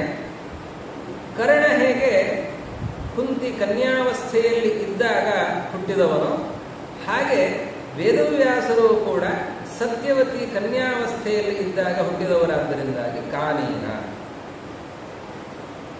ಇದನ್ನು ಹಿಡಿದು ಅನೇಕರು ಅಪಲಾಪವನ್ನು ಮಾಡೋದಿದೆ. ಮಹಾಭಾರತ ದೊಡ್ಡದು ಅಂತ ಹೇಳ್ತೀರಾ, ಪಾಂಡವರು ದೊಡ್ಡವರು ಅಂತ ಹೇಳ್ತೀರಾ, ಇವರೆಲ್ಲರೂ ಕೂಡ ಅನೈತಿಕ ಸಂಬಂಧದಿಂದ ಹುಟ್ಟಿದವರು, ಆದ್ದರಿಂದ ಅವರನ್ನು ಏನು ದೊಡ್ಡವರು ಅಂತ ಹೇಳ್ತೀರಾ ಅಂತ ಆಕ್ಷೇಪವನ್ನು ಮಾಡೋದಿದೆ. ಎಲ್ಲರೂ ತಿಳಿದುಕೊಳ್ಳಬೇಕಿದೆ. ವೇದವ್ಯಾಸರ ಬಗ್ಗೆ, ಪಾಂಡವರ ಬಗ್ಗೆ, ಮಹಾಭಾರತದ ಬಗ್ಗೆ ಆಕ್ಷೇಪವನ್ನು ಮಾಡುವಂತಹ ಮಾತುಗಳಿವೆ. ಅನೇಕರು ಇದನ್ನು ಆಕ್ಷೇಪಿಸುತ್ತಾರೆ. ನಾವು ಸರಿಯಾಗಿ ಅರ್ಥವನ್ನು ಮಾಡಿಕೊಳ್ಳಬೇಕು. ಈ ಆಕ್ಷೇಪಕ್ಕೆ ಅವಕಾಶ ಇಲ್ಲ. ಎಲ್ಲರ ಈ ವೇದವ್ಯಾಸ ದೇವರ ಕರ್ಣನಂತೆ ವೇದವ್ಯಾಸ ದೇವರ ಜನನ ಅಲ್ಲ. ವೇದವ್ಯಾಸ ದೇವರಿಗೆ ಜನನವೇ ಇಲ್ಲ, ಮೊದಲಿಗೆ ಹುಟ್ಟೇ ಇಲ್ಲ. ಹುಟ್ಟಿಲ್ಲದ ವೇದವ್ಯಾಸ ದೇವರು ಬರ್ತಾರೆ, ಅವತರಿಸಿ ಬರ್ತಾರೆ. ಮತ್ತೆ ಕನ್ಯಾವಸ್ಥೆಯಲ್ಲಿ ಸತ್ಯವತಿಯಿಂದ ಹುಟ್ಟಿದ್ದಾರೆ ಅಂತಂದ್ರೆ ಅದಕ್ಕೆ ಸ್ಪಷ್ಟವಾಗಿ ಹೇಳ್ತಾರೆ. ಇದಕ್ಕೆ ವಾದಿರಾಜರು ಬಹಳ ವಿಸ್ತೃತವಾದ ವಿವರಣೆಯನ್ನು ಕೊಡ್ತಾರೆ. ಈ ಮಹಾಭಾರತಕ್ಕೆ ಎರಡು ಅನರ್ಘ್ಯವಾದಂತಹ ವ್ಯಾಖ್ಯಾನಗಳು. ಒಂದು ಮಹಾಭಾರತ ತಾತ್ಪರ್ಯ ನಿರ್ಣಯ, ಮತ್ತೊಂದು ಲಕ್ಷಾಲಂಕಾರ. ವಾದಿರಾಜರು ಮಹಾಭಾರತ ತಾತ್ಪರ್ಯ ನಿರ್ಣಯಕ್ಕೂ ವಿವರಣೆಯನ್ನು ಕೊಟ್ಟಿದ್ದಾರೆ, ಭಾವಪ್ರಕಾಶಿಕ ಅಂತ. ಪ್ರತ್ಯೇಕವಾಗಿ ಮಹಾಭಾರತಕ್ಕೂ ಕೂಡ ಲಕ್ಷಾಲಂಕಾರ ಅಂತ ಹೆಸರಿನಲ್ಲಿ ವಿವರಣೆಯನ್ನು ಕೊಡುತ್ತಾರೆ. ಇದೇ ಮಹಾಭಾರತದಲ್ಲಿ ಬರುವ ಸನತ್ಸುಜಾತೀಯಕ್ಕೂ ಪ್ರತ್ಯೇಕವಾದ ಇನ್ನೊಂದು ವ್ಯಾಖ್ಯಾನ, ಇದಲ್ಲದೇನೆ ಇನ್ನೊಂದು ವ್ಯಾಖ್ಯಾನವನ್ನ, ಸನತ್ಸುಜಾತಿಯ ವ್ಯಾಖ್ಯಾನವನ್ನು ಬರೀತಾರೆ. ಹೀಗೆ ಅನೇಕ ಕೃತಿಗಳನ್ನು ವಾದಿರಾಜರು ನೀಡಿದ್ದಾರೆ.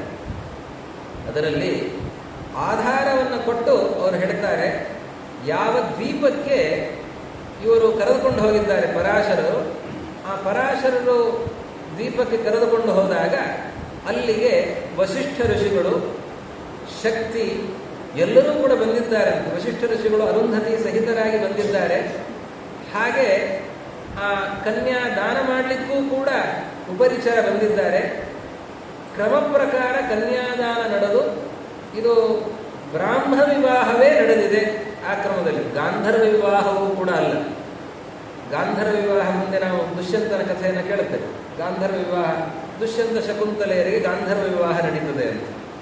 ಆ ರೀತಿಯಲ್ಲಿ ಪರಾಶರ ಸತ್ಯವತಿಯರಿಗೆ ಗಾಂಧರ್ವ ವಿವಾಹ ಅಲ್ಲ, ಇದು ಬ್ರಾಹ್ಮ ವಿವಾಹವೇ ನಡೆದಿದೆ. ಅಂದರೆ ಅಗ್ನಿಯ ಸಮ್ಮುಖದಲ್ಲಿ ಲಾಜಹೋಮಾದಿಗಳ ಪುರಸ್ಸರವಾಗಿ ಕನ್ಯಾ ಪಿತೃವೇ ಸ್ವತಃ ವರನಿಗೆ ದಾನವಾಗಿ ನೀಡುವಂತಹ ಕ್ರಮ. ಆ ಕ್ರಮದಿಂದಲೇ ಕನ್ಯಾ ಪಿತೃ ದಾನವನ್ನು ಕೊಟ್ಟು ನಡೆಸಿದ್ದಾರೆ. ಆ ರೀತಿಯಲ್ಲಿ ವಿವಾಹ ಮಹೋತ್ಸವ ನಡೆದಿದೆ. ಇದರ ಬಗ್ಗೆ ಸಂಶಯ ಬೇಡ ಅಂತ ಅನೇಕ ಆಧಾರಗಳನ್ನು ಕೊಟ್ಟು ಇದನ್ನು ಸ್ಪಷ್ಟಪಡಿಸ್ತಾರೆ. ಹೀಗಾಗಿ ಸತ್ಯವತೀ ದೇವಿ ಕನ್ಯೆ ಅಲ್ಲ, ಆವಾಗ ಅವಳು ವಿವಾಹಿತಳು. ಸತ್ಯವತಿ ವಿವಾಹಿತಳು ಹೊರತಾಗಿ ಕನ್ಯೆ ಅಲ್ಲ. ದಾಶರಾಜ ಮದುವೆ ಮಾಡಿಕೊಳ್ಳಲಿಲ್ಲ, ಅದು ಹೌದು. ದಾಶರಾಜ ಹೆತ್ತ ತಂದೆಯೂ ಅಲ್ಲ, ಅವನು ಮದುವೆ ಮಾಡಿಕೊಳ್ಳಲಿಲ್ಲ. ಸತ್ಯವತಿಯನ್ನ ಹೆತ್ತ ತಂದೆಯೇ ಮದುವೆ ಮಾಡಿಕೊಡ್ತಾ ಇದ್ದಾನೆ. ಅದೇ ರೀತಿಯಲ್ಲಿ ಈ ಪರಾಶರರ ತಂದೆ, ಅವರ ಅಜ್ಜ ವಸಿಷ್ಠನು, ಅವರೆಲ್ಲರೂ ಕೂಡ ಅಲ್ಲಿದ್ದಾರೆ. ಅವರೆಲ್ಲರ ಸಮ್ಮುಖದಲ್ಲಿ ಅನೇಕ ಋತ್ವಿಜರ ಮಧ್ಯದಲ್ಲಿ ಆ ದ್ವೀಪದಲ್ಲಿ ವ್ಯವಸ್ಥಿತವಾಗಿ ವಿವಾಹ ಮಹೋತ್ಸವ ನಡೆದಿದೆ. ಅನಂತರದಲ್ಲಿ ಪರಾಶರರಿಂದ ಸತ್ಯವತಿಯಲ್ಲಿ ಆ ದ್ವೀಪದಲ್ಲಿ ನೋಡಿ, ದ್ವೀಪದಲ್ಲಿ ವಿವಾಹ ಮಹೋತ್ಸವ ನಡೀತು. ವಿವಾಹ ಮಹೋತ್ಸವ ಆದ ಕೂಡಲೇ ಪರಾಶರರು ಸತ್ಯವತೀ ದೇವಿಯ ಪಾಣಿಗ್ರಹಣವನ್ನು ಮಾಡಿದವರು ಅಲ್ಲೇ ಸೇರಿದ್ದಾರೆ. ಅಲ್ಲಿಯೇ ಆವಾಗಲೇನೆ ವೇದವ್ಯಾಸ ದೇವರ ಪ್ರಾದುರ್ಭಾವ ಆಗಿದೆ. ಅಂದರೆ 9 ತಿಂಗಳು ಗರ್ಭಧಾರಣೆ ಮಾಡಿ ಸತ್ಯವತಿ ಹೆತ್ತದ್ದಲ್ಲ. ಇದು ವೇದವ್ಯಾಸ ದೇವರ ವಿಶೇಷ. ಅದಾದ ಮೇಲೆ ವೇದವ್ಯಾಸ ದೇವರ ಪ್ರಕಟ ಆದದ್ದು ಹೇಗೆ ಅಂತಂದ್ರೆ, ವೇದವ್ಯಾಸ ದೇವರು ತರುಣರಾಗೇ ಪ್ರಕಟರಾಗಿದ್ದಾರೆ. ಇದು ಇನ್ನೂ ವಿಶೇಷ. ಕೃಷ್ಣಾವತಾರದಲ್ಲಿ ನಾವು ಕೇಳ್ತೇವೆ, ತಮದ್ಭುತಂ ಬಾಲಕಮಂಬುಜೇಕ್ಷಣಂ ಚತುರ್ಭುಜಂ ಶಂಖ ಗದಾದ್ಯುದಾಯುಧಂ. ಚಕ್ರ ಶಂಖ ಗದಾ ಪದ್ಮಗಳನ್ನು ಹಿಡಿದುಕೊಂಡು ಪೀತಾಂಬರವನ್ನು ಇಟ್ಟುಕೊಂಡು 16 ವರ್ಷದ ತರುಣನಾಗಿ ಶ್ರೀಕೃಷ್ಣ ಪ್ರಾದುರ್ಭೂತನಾಗಿದ್ದಾನೆ. ಪ್ರಾದುರ್ಭೂತನಾಗಿ ನಂತರದಲ್ಲಿ ಶಿಶು ವೇಷವನ್ನು ಸ್ವೀಕರಿಸಿದ್ದಾನೆ, ಶಿಶು ರೂಪದಲ್ಲಿ ಬೆಳೆದಿದ್ದಾನೆ. ವಾಮನಾವತಾರದ ಕಥೆ. ವಾಮನಾವತಾರದಲ್ಲಿ ಹೇಗೆ? ಕಶ್ಯಪರಿಗೆ ಅದಿತಿಯಲ್ಲಿ ಅವತಾರ ಮಾಡಿದವನು ವಾಮನ. ಹೇಗೆ? 8 ವರ್ಷದ ಬಾಲಕನಾಗಿ ಬರುತ್ತಾನೆ. ಬರುವಾಗಲೇನೆ 8 ವರ್ಷದ ಬಾಲಕ ಬಂದಿದ್ದಾನೆ. ಬಂದು ಕೂಡಲೇ ಉಪನಯನ ಕಾರ್ಯಕ್ರಮವೇ. ಉಪನಯನ ಕಾರ್ಯಕ್ರಮ ಮಾಡಿಕೊಂಡು ಮತ್ತೆ ಕೂಡಲೇ ಬಲಿಚಕ್ರವರ್ತಿಯ ಆಸ್ಥಾನಕ್ಕೆ ಹೋಗ್ತಾ ಇದ್ದಾನೆ ವಾಮನ. ವಾಮನ ಅವತಾರ ಮಾಡಿ 8 ವರ್ಷ ಆದಮೇಲೆ ಉಪನಯನ ಆದದ್ದಲ್ಲ, ಅವನು ಅವತಾರ ಮಾಡುವಾಗಲೇ 8 ವರ್ಷದ ಬಾಲಕನ ಆಕೃತಿಯಲ್ಲಿಯೇ ಬಂದಿದ್ದಾನೆ ಪರಮಾತ್ಮ. ವೇದವ್ಯಾಸ ದೇವರು ಬರುವಾಗಲೇ ತರುಣರಾಗಿಯೇ ಬಂದಿದ್ದಾರೆ. ಅದ್ಭುತವಾದಂತಹ ರೂಪ ವೇದವ್ಯಾಸ ದೇವರ ರೂಪ. ಶ್ಯಾಮ ವರ್ಣ ಪರಮಾತ್ಮ ಕಂಗೊಳಿಸ್ತಾ ಇದ್ದಾನೆ. ಜಟಾಮಂಡಲ ಧಾರಣೆಯನ್ನು ಮಾಡಿಕೊಂಡು, ಕರ್ಣಕುಂಡಲ ಧಾರಣೆಯನ್ನು ಮಾಡಿಕೊಂಡು ಆ ಋಷಿವೇಷದಲ್ಲಿಯೂ ಕೂಡ ಅಷ್ಟೇ ಲಾವಣ್ಯೋಪೇತವಾದಂತಹ ರೂಪ ವೇದವ್ಯಾಸ ದೇವರದ್ದು. ಹಾಗೆ ವೇದವ್ಯಾಸ ದೇವರು ಅಲ್ಲಿ ಪ್ರಾದುರ್ಭೂತರಾಗಿದ್ದಾರೆ. ಹೀಗೆ ವೇದವ್ಯಾಸ ದೇವರ ಪ್ರಾದುರ್ಭಾವ. ಈ ಪರಾಶರ ಋಷಿಗಳು ಅವರು ಇದರ ಮೊದಲು ತಪಸ್ಸನ್ನು ಮಾಡಿದ್ದಾರೆ. ದೇವರ ಹಾಗೆ ಅವತಾರ ಮಾಡ್ತಾನ? ದೇವರ ಹಾಗೆ ಅವತಾರ ಮಾಡಲ್ಲ. ತಪಸ್ಸಿರಬೇಕು. ಆ ತಪಸ್ಸು, ಆ ನಿಷ್ಠೆ ಅದೆಲ್ಲ ಇದ್ರೆ ಮಾತ್ರ ಭಗವಂತ ದೇವರು ಕಣ್ಣಿಗೆ ಕಾಣಿಸ್ಬೇಕು ಅಂತಾದ್ರೆ ಎಷ್ಟು ಕಠಿಣವಾದ ತಪಸ್ಸು ಬೇಕು. ಇನ್ನು ಮಗನಾಗಿ ಅವತಾರ ಮಾಡಬೇಕು, ಪಾರಾಶರ ಅಂತ ಅನಿಸಿಕೊಳ್ಳಬೇಕು. ಪಾರಾಶರ ಅಥವಾ ಪಾರಾಶರ್ಯ, ಸತ್ಯವತಿ ಸುತ ಅಂತ ಅನಿಸಿಕೊಳ್ಳಬೇಕು ಅಂತಂದ್ರೆ ಸುಮ್ಮನೆ ಆಗ್ತದ? ತಪಸ್ಸು ಬೇಕು. ಅವರು 1000 ವರ್ಷ ತಪಸ್ಸನ್ನು ಮಾಡಿದ್ದಾರಂತೆ ಪರಾಶರರು. ಎಲ್ಲಿ ತಪಸ್ಸನ್ನು ಮಾಡಿದ್ದಾರೆ? ಕರಿಗಿರಿ ಕ್ಷೇತ್ರದಲ್ಲಿ ತಪಸ್ಸನ್ನು ಮಾಡಿದ್ದಾರೆ. ದೇವರಾಯನ ದುರ್ಗ. ದೇವರಾಯನ ದುರ್ಗವನ್ನು ಕೆಲವರು ನೋಡಿರಬಹುದು, ನೋಡದೇ ಇದ್ದವರು ಕೆಲವರು ಇರಬಹುದು. ದೇವರಾಯನ ದುರ್ಗ ತುಮಕೂರಿನ ಹತ್ತಿರದಲ್ಲಿ ದೇವರಾಯನ ದುರ್ಗ ಅಂತ ಕರೀತಾರೆ. ಕರಿಗಿರಿ ಕ್ಷೇತ್ರ, ಕರಿಗಿರಿ ಮಹಾತ್ಮ್ಯ ಅಂತ ಅದರಲ್ಲಿ ಈ ಪರಾಶರರು ಅಲ್ಲಿ ತಪಸ್ಸು ಮಾಡಿದಂತಹ ವಿಷಯದ ಉಲ್ಲೇಖವನ್ನು ಮಾಡ್ತಾರೆ. 1000 ವರ್ಷ ತಪಸ್ಸನ್ನು ಪರಾಶರರು ಆ ಕರಿಗಿರಿ ಕ್ಷೇತ್ರದಲ್ಲಿ ಮಾಡಿದ್ದಾರೆ. 2 ನರಸಿಂಹನ ಸನ್ನಿಧಾನ, ಯೋಗ ನರಸಿಂಹ, ಭೋಗ ನರಸಿಂಹ ಅಂತ 2 ನರಸಿಂಹನ ಸನ್ನಿಧಾನ ಅಲ್ಲಿದೆ. ಅಲ್ಲಿ ಮೇಲಿನ ಸ್ಥಾನ ಯೋಗ ನರಸಿಂಹ, ಅದ್ಭುತವಾದ ಸನ್ನಿಧಾನ. ಇವತ್ತಿಗೂ ಕೂಡ ಅದ್ಭುತವಾದಂತಹ ಒಂದು ಸನ್ನಿಧಾನದ ಅನುಭವ ನಮಗಲ್ಲಿ ಆಗತ್ತೆ.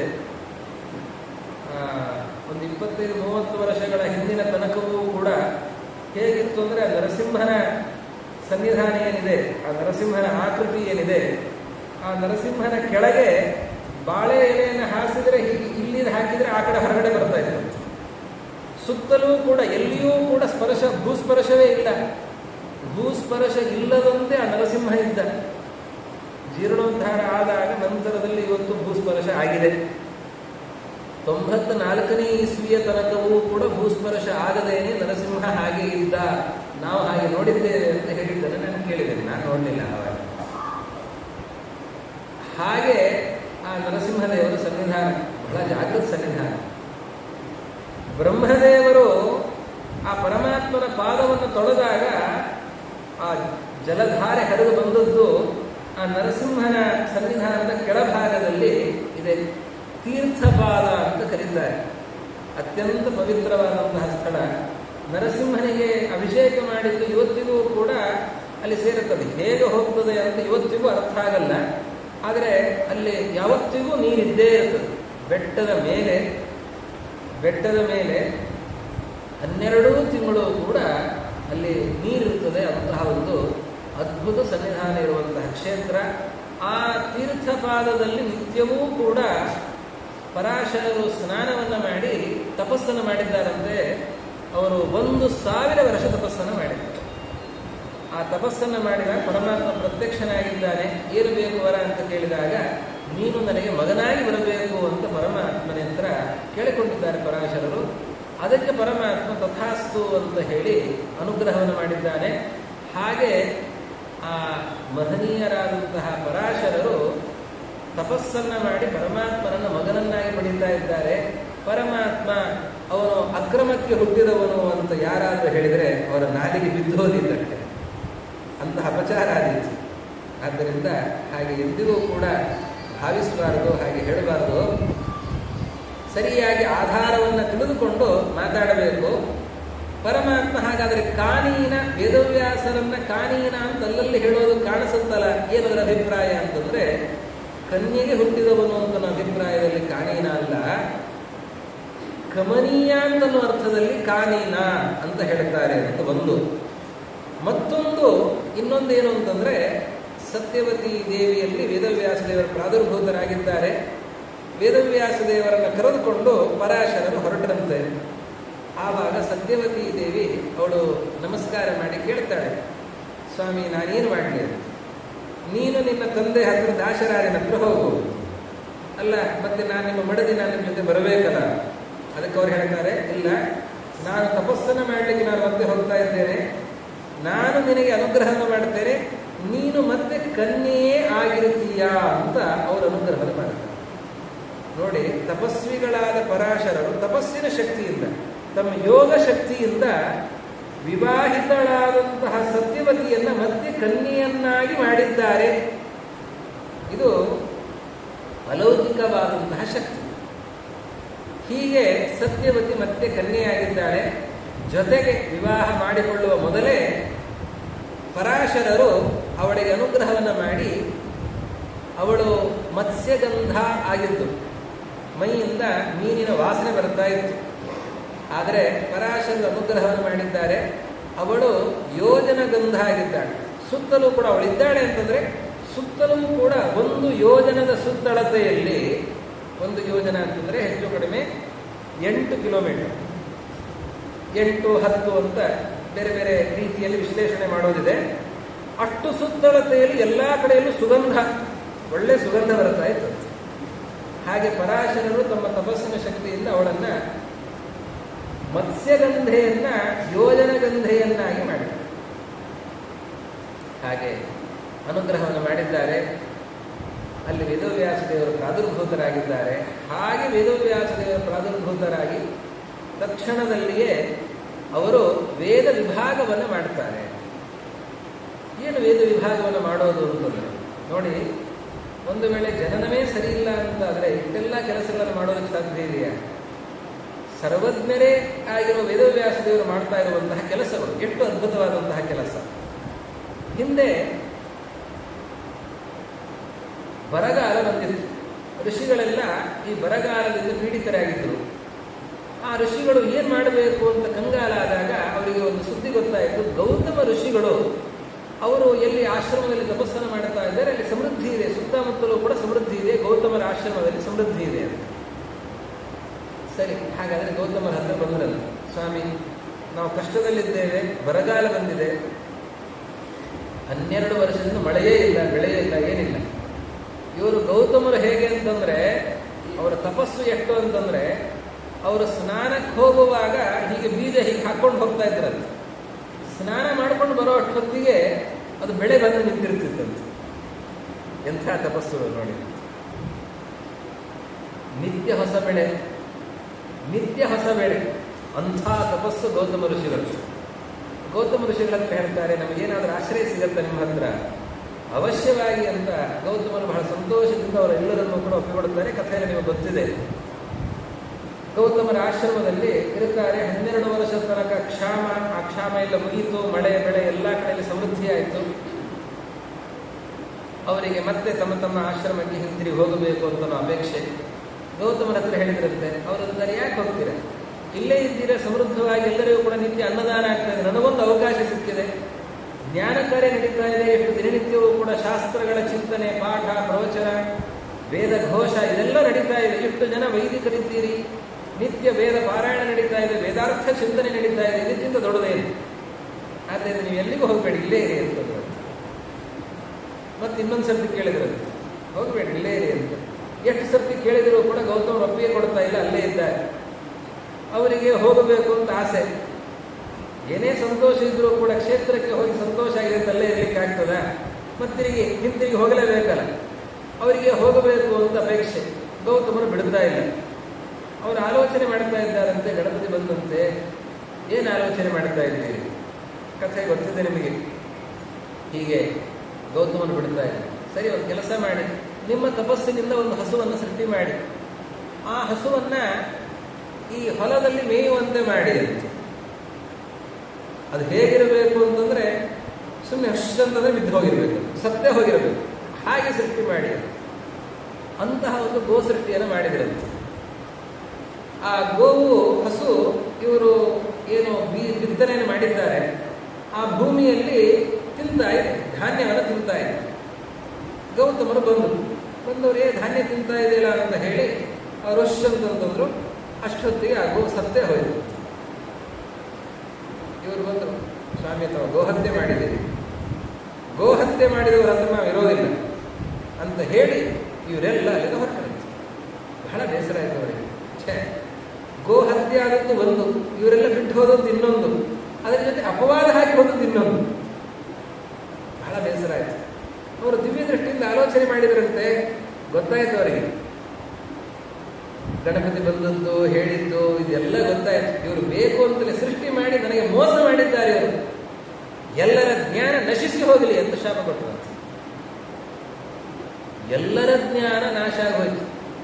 ಜ್ಞಾನೇತು ಅಜ್ಞಾನತಾಂಗತೆ ಗೌತಮಸ್ಯ ಋಷಿಯ ಶಾಪ ಜ್ಞಾನೇ ತ್ವಜ್ಞಾನತಾಂಗತೆ.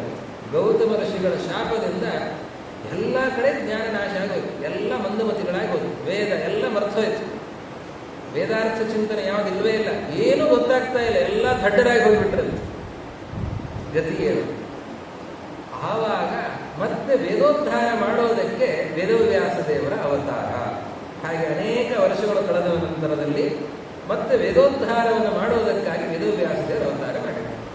ಏನು ಮಾಡಿದ್ದಾರೆ ವೇದವ್ಯಾಸ ದೇವರು? ಅದನ್ನು ವೈಶಂಪಾಯನರು ಹೇಳ್ತಾರೆ. ತಮ್ಮ ಗುರುಗಳ ಕೆಲಸವನ್ನು ಎಲ್ಲವನ್ನೂ ಕೂಡ ಆ ವೈಶಂಪಾಯನರು ಜನಮೇಜಯ ರಾಜನ ಮುಂದೆ ಹೇಳ್ತಾರೆ. ವೇದಗಳ ವಿಭಾಗ ಮಾಡಿದರಂತೆ, ಅನಂತ ವೇದಗಳು. ಅನಂತ ವೇದದಲ್ಲಿ 3 ಭಾಗ ಮೊದಲೇ ಇದೆ. ಋಕ್, ಯಜುಸ್, ಸಾಮ ಅಂತ 3 ಭಾಗ ಇದೆ. ನಿಗದ ಅಂತಲೂ ಹೇಳ್ತಾರೆ, ಋಕ್, ನಿಗದ, ಸಾಮ ಅಂತ. ಆ 3 ರಜಸ್ಸ ರಜ ಉದ್ಧತ್ಯ ಋಗ್ವೇದಂ ಕೃತವಾನ್ ಪ್ರಭು ಯಜೂಂಷಿ ನಿಗದಾಕ್ಷೈವ ತಥಾ ಸಾಮಾನ್ಯ ಸಾಮತಃ. ಋಗ್ವೇದ, ರಾಶಿ ಋಗ್ವೇದ ಇದೆ. ಆ ಋಗ್ವೇದದಿಂದ 24 ಶಾಖೆಗಳನ್ನು ಅವರು ಪ್ರತ್ಯೇಕ ಮಾಡಿ ಆ 24 ಶಾಖೆಗಳ ಉಪದೇಶವನ್ನು ಮಾಡಿದ್ದಾರೆ. 24 ಶಾಖೆಗಳು.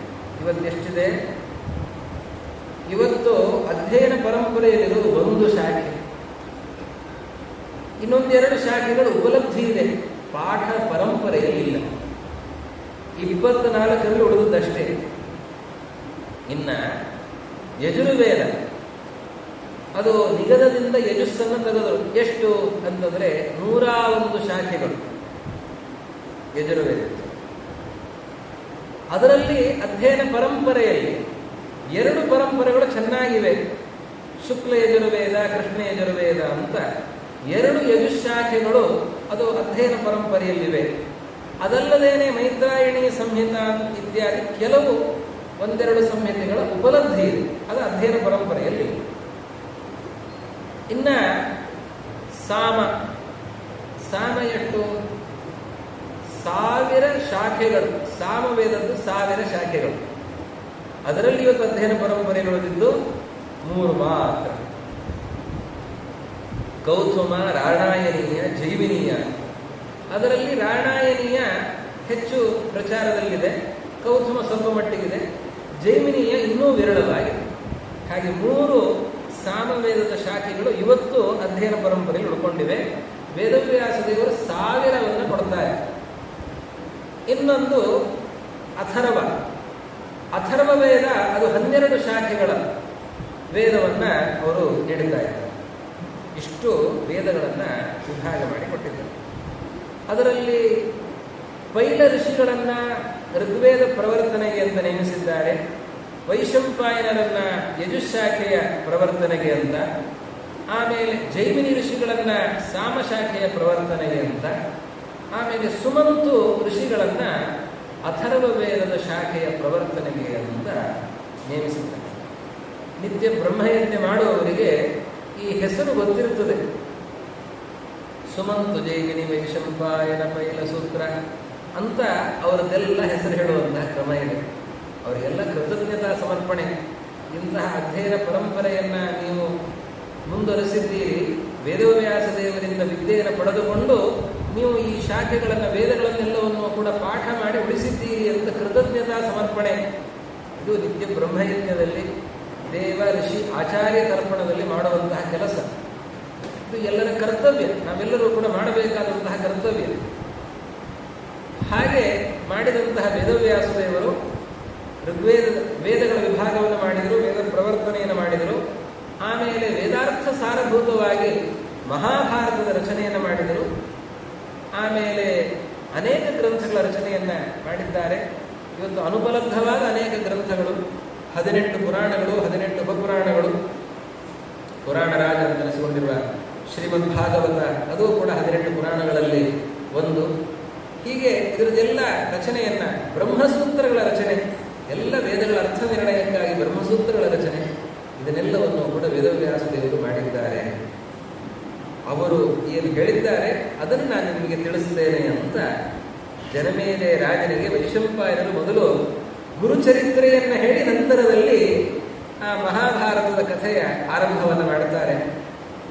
ಕುರುವಂಶದ ಕಥೆಯನ್ನು ನಾನು ನಿನಗೆ ಹೇಳ್ತೇನೆ. ಮೊದಲು ಕುರುವಂಶ ಹೇಗೆ ಬೆಳೀತು ಅಂತನ್ನೋದಕ್ಕೆ, ಕುರುವಂಶದಲ್ಲಿ ಮೊದಲಿಗೆ ಈ ಚಂದ್ರನಿಂದ ವಂಶ ಬೆಳೀತದೆ. ಚಂದ್ರನಿಂದ ವಂಶ ಬೆಳೀತದೆ ಹೇಗೆ ಅಂತಂದ್ರೆ, ಚಂದ್ರನಿಗೆ ಬುಧ ಅಂತನ್ನುವ ಮಗ. ಚಂದ್ರನಿಗೆ ಬುಧ ಮಗ ಹುಟ್ಟಿದ್ದು ಹೇಗೆ ಅಂತಂದ್ರೆ, ಅವನಿಗೆ 27 ನಕ್ಷತ್ರಾಭಿಮಾನಿ ಅವರು ಮಡದಿಯರಾಗಿದ್ದಾರೆ. ಅಶ್ವಿನಿ, ಭರಣಿ, ಕೃತಿಕಾ, ರೋಹಿಣಿ. ಅವರು ಯಾರೆಲ್ಲೂ ಕೂಡ ಮಕ್ಕಳಾಗಲಿಲ್ಲ. ದಕ್ಷ ಪ್ರಜಾಪತಿಯ ಶಾಪನೇ ಇದೆ. ಮಾವನೇ ಶಾಪ ಕೊಡುತ್ತಾನೆ, ಅಳಿಯನಿಗೆ ಮಾವನೇ ಶಾಪ ಕೊಡುತ್ತಾನೆ. ಹೀಗಾಗಿ ಅವರಲ್ಲಿ ಮಕ್ಕಳಾಗಲ್ಲ. ಈ ಚಂದ್ರನಿಗೆ ತಾರಾದೇವಿ, ತಾರಾ ಅಂತಂತಂದ್ರೆ ಬೃಹಸ್ಪತ್ಯಾಚಾರ್ಯರ ಮಡದಿ, ಅವರಲ್ಲಿ ಒಬ್ಬ ಮಗ ಹುಟ್ಟುತ್ತಾನೆ. ಅವನ ಹೆಸರು ಬುಧ. ಇದು ತಪ್ಪಲ್ವಾ ಅಂತ ಪ್ರಶ್ನೆ ಬರುತ್ತೆ. ಇಲ್ಲಿಯ ತನಕ ವೇದವ್ಯಾಸ ದೇವರ ಕಥೆಯನ್ನು ಕೇಳಿದ್ದೀರಿ. ಇನ್ನೊಂದು ಕಥೆ, ಚಂದ್ರನಿಗೆ ತಾರೆಯಲ್ಲಿ ಒಬ್ಬ ಮಗ ಹುಟ್ಟಿದ್ದಾನೆ ಬುಧ. ಇದು ಸರಿನೋ ತಪ್ಪು ಅಂತ ಕೇಳಿದರೆ, ಇದನ್ನು ತಪ್ಪು ಅಂತ ಘಂಟಾಘೋಷವಾಗಿ ಹೇಳಿದ್ದಾರೆ. ಇದು ತಪ್ಪು, ಚಂದ್ರ ಮಾಡಿದ್ದು ಅಪರಾಧವೇ ಅಂತ. ಅವನು ರಾಜಸೂಯ ಯಾಗವನ್ನು ಮಾಡುತ್ತಾನೆ. ಬಹಳ ಚೆನ್ನಾಗಿ ರಾಜಸೂಯ ಯಾಗವನ್ನು ಮಾಡುತ್ತಾನೆ. ಎಷ್ಟರ ಮಟ್ಟಿಗೆ ಅಂದರೆ ದೇವತೆಗಳೆಲ್ಲರೂ ಕೂಡ ಆಶ್ಚರ್ಯ ಪಡುತ್ತಾರೆ. ಬಹಳ ವೈಭವದಿಂದ ರಾಜಸೂಯ ಯಾಗವನ್ನು ಮಾಡುತ್ತಾನೆ. ಯಾಗದ ಅವಭೃತ ಕಾಲದಲ್ಲಿ ಎಲ್ಲರೂ ಕೂಡ ಸೇರಿದ್ದಾರೆ. ಅವಭೃತ ಸ್ನಾನ ನಡೀತಾ ಇದೆ. ಆವಾಗ ಗುರುಗಳು ಬೃಹಸ್ಪತ್ಯಾಚಾರ್ಯರು ಅವರ ಮಡದಿಯಾದಂತಹ ತಾರಾದೇವಿಯನ್ನ ನೋಡ್ತಾನೆ ಚಂದ್ರ. ಅವನ ದೃಷ್ಟಿ ಹಾಳಾಗತ್ತೆ, ಮನಸ್ಸು ಕಲುಷಿತ ಆಗತ್ತೆ. ತಾರಾದೇವಿಯನ್ನು ಅಪಹಾರ ಮಾಡಿಕೊಂಡು ಹೋಗ್ತಾನೆ. ಆಮೇಲೆ ಬೃಹಸ್ಪತ್ಯಾಚಾರ್ಯರು ಹೇಳಿ ಅನೇಕ ಜನ ದೇವತೆಗಳು ಅವನಿಂದ ಚಂದ್ರನಿಂದ ಬಿಡಿಸಿಕೊಂಡು ಬರಬೇಕು ಅಂತಂದ್ರೆ ಸಮರ್ಥನಾದ ಚಂದ್ರ ಯುದ್ಧದಲ್ಲಿ ಅವರನ್ನೆಲ್ಲರನ್ನು ಸೋಲಿಸಿ ಕಳಿಸಿಬಿಡುತ್ತಾನೆ. ತಾರಾದೇವಿಯನ್ನ ತನ್ನ ಬಳಿಯಲ್ಲಿ ಇಟ್ಟುಕೊಂಡಿರ್ತಾನೆ. ಆಮೇಲೆ ತಾರೆಯಲ್ಲಿ ಗರ್ಭಾಧಾನ ಆಗತ್ತೆ. ಆಮೇಲೆ ಮತ್ತೆ ಬ್ರಹ್ಮದೇವರು ಹೇಳಿ ಚಂದ್ರ ತಪ್ಪಾಯಿತು ಅಂತ ಒಪ್ಪಿಕೊಂಡು ತಾನು ಮಾಡಿದ್ದು ತಪ್ಪಾಯಿತು ಅಂತ ಹೇಳಿ ತಾರೆಯನ್ನ ಬೃಹಸ್ಪತ್ಯಾಚಾರ್ಯರಿಗೆ ಹಿಂತಿರುಗಿಸ್ತಾರೆ. ಮಗು ಹುಟ್ಟುತ್ತೆ. ಮಗು ಹುಟ್ಟಿದಾಗ ಚಂದ್ರ ಬರ್ತಾನೆ, ನನ್ನ ಮಗ ಅಂತ ಬರ್ತಾನೆ. ಬೃಹಸ್ಪತ್ಯಾಚಾರ್ಯ ಅಂತಾರೆ ನನ್ನ ಮಗ, ಭಾರಿ ವರ್ಚಸ್ಸು ಇದ್ದಾನೆ, ಒಳ್ಳೆ ಹೊಳಪಿದೆ, ಆ ಮಗನನ್ನ ಇದು ನನ್ನ ಮಗ ಅಂತ ಬೃಹಸ್ಪತ್ಯಾಚಾರ್ಯ ಅಂತ. ಚಂದ್ರ ಹೇಳ್ತಾನೆ ಇವನು ನನ್ನ ಮಗ ಅಂತ. ಇಬ್ಬರಲ್ಲೂ ವಿವಾದ ಶುರುವಾಯಿತು. ಅದಕ್ಕೆ ಬ್ರಹ್ಮದೇವರು ಬರ್ತಾರೆ. ಬ್ರಹ್ಮದೇವರು ಬಂದು ಹೇಳ್ತಾರೆ, ನೀವಿಬ್ಬರು ಜಗಳಾಡಬೇಡಿ ಅಂತ ಹೇಳಿ ತಾರೆಯನ್ನ ಏಕಾಂತಕ್ಕೆ ಕರೆದು ಕೇಳ್ತಾರೆ, ಈ ಮಗು ಯಾರದ್ದು ನೀನು ಹೇಳು, ನಿನಗೆ ಗೊತ್ತಿರುತ್ತೆ, ಪ್ರಾಮಾಣಿಕವಾಗಿ ನೀನು ಹೇಳು. ಬ್ರಹ್ಮದೇವರು ಸರ್ವಜ್ಞರ ಹೌದು, ಆದರೂ ಕೂಡ ತಾರೆಯ ಪ್ರಾಮಾಣಿಕತೆಯ ಪರೀಕ್ಷೆಗಾಗಿ ಬ್ರಹ್ಮದೇವರು ತಾರೆಯನ್ನು ಕೇಳ್ತಾರೆ. ತಾರೆ ಹೇಳ್ತಾಳೆ, ಇವನು ಚಂದ್ರನ ಮಗ, ಸರಿ ಚಂದ್ರನಿಗೆ ಕೊಡು ಅಂತ ತಾರೆಗೆ ಹೇಳ್ತಾರೆ.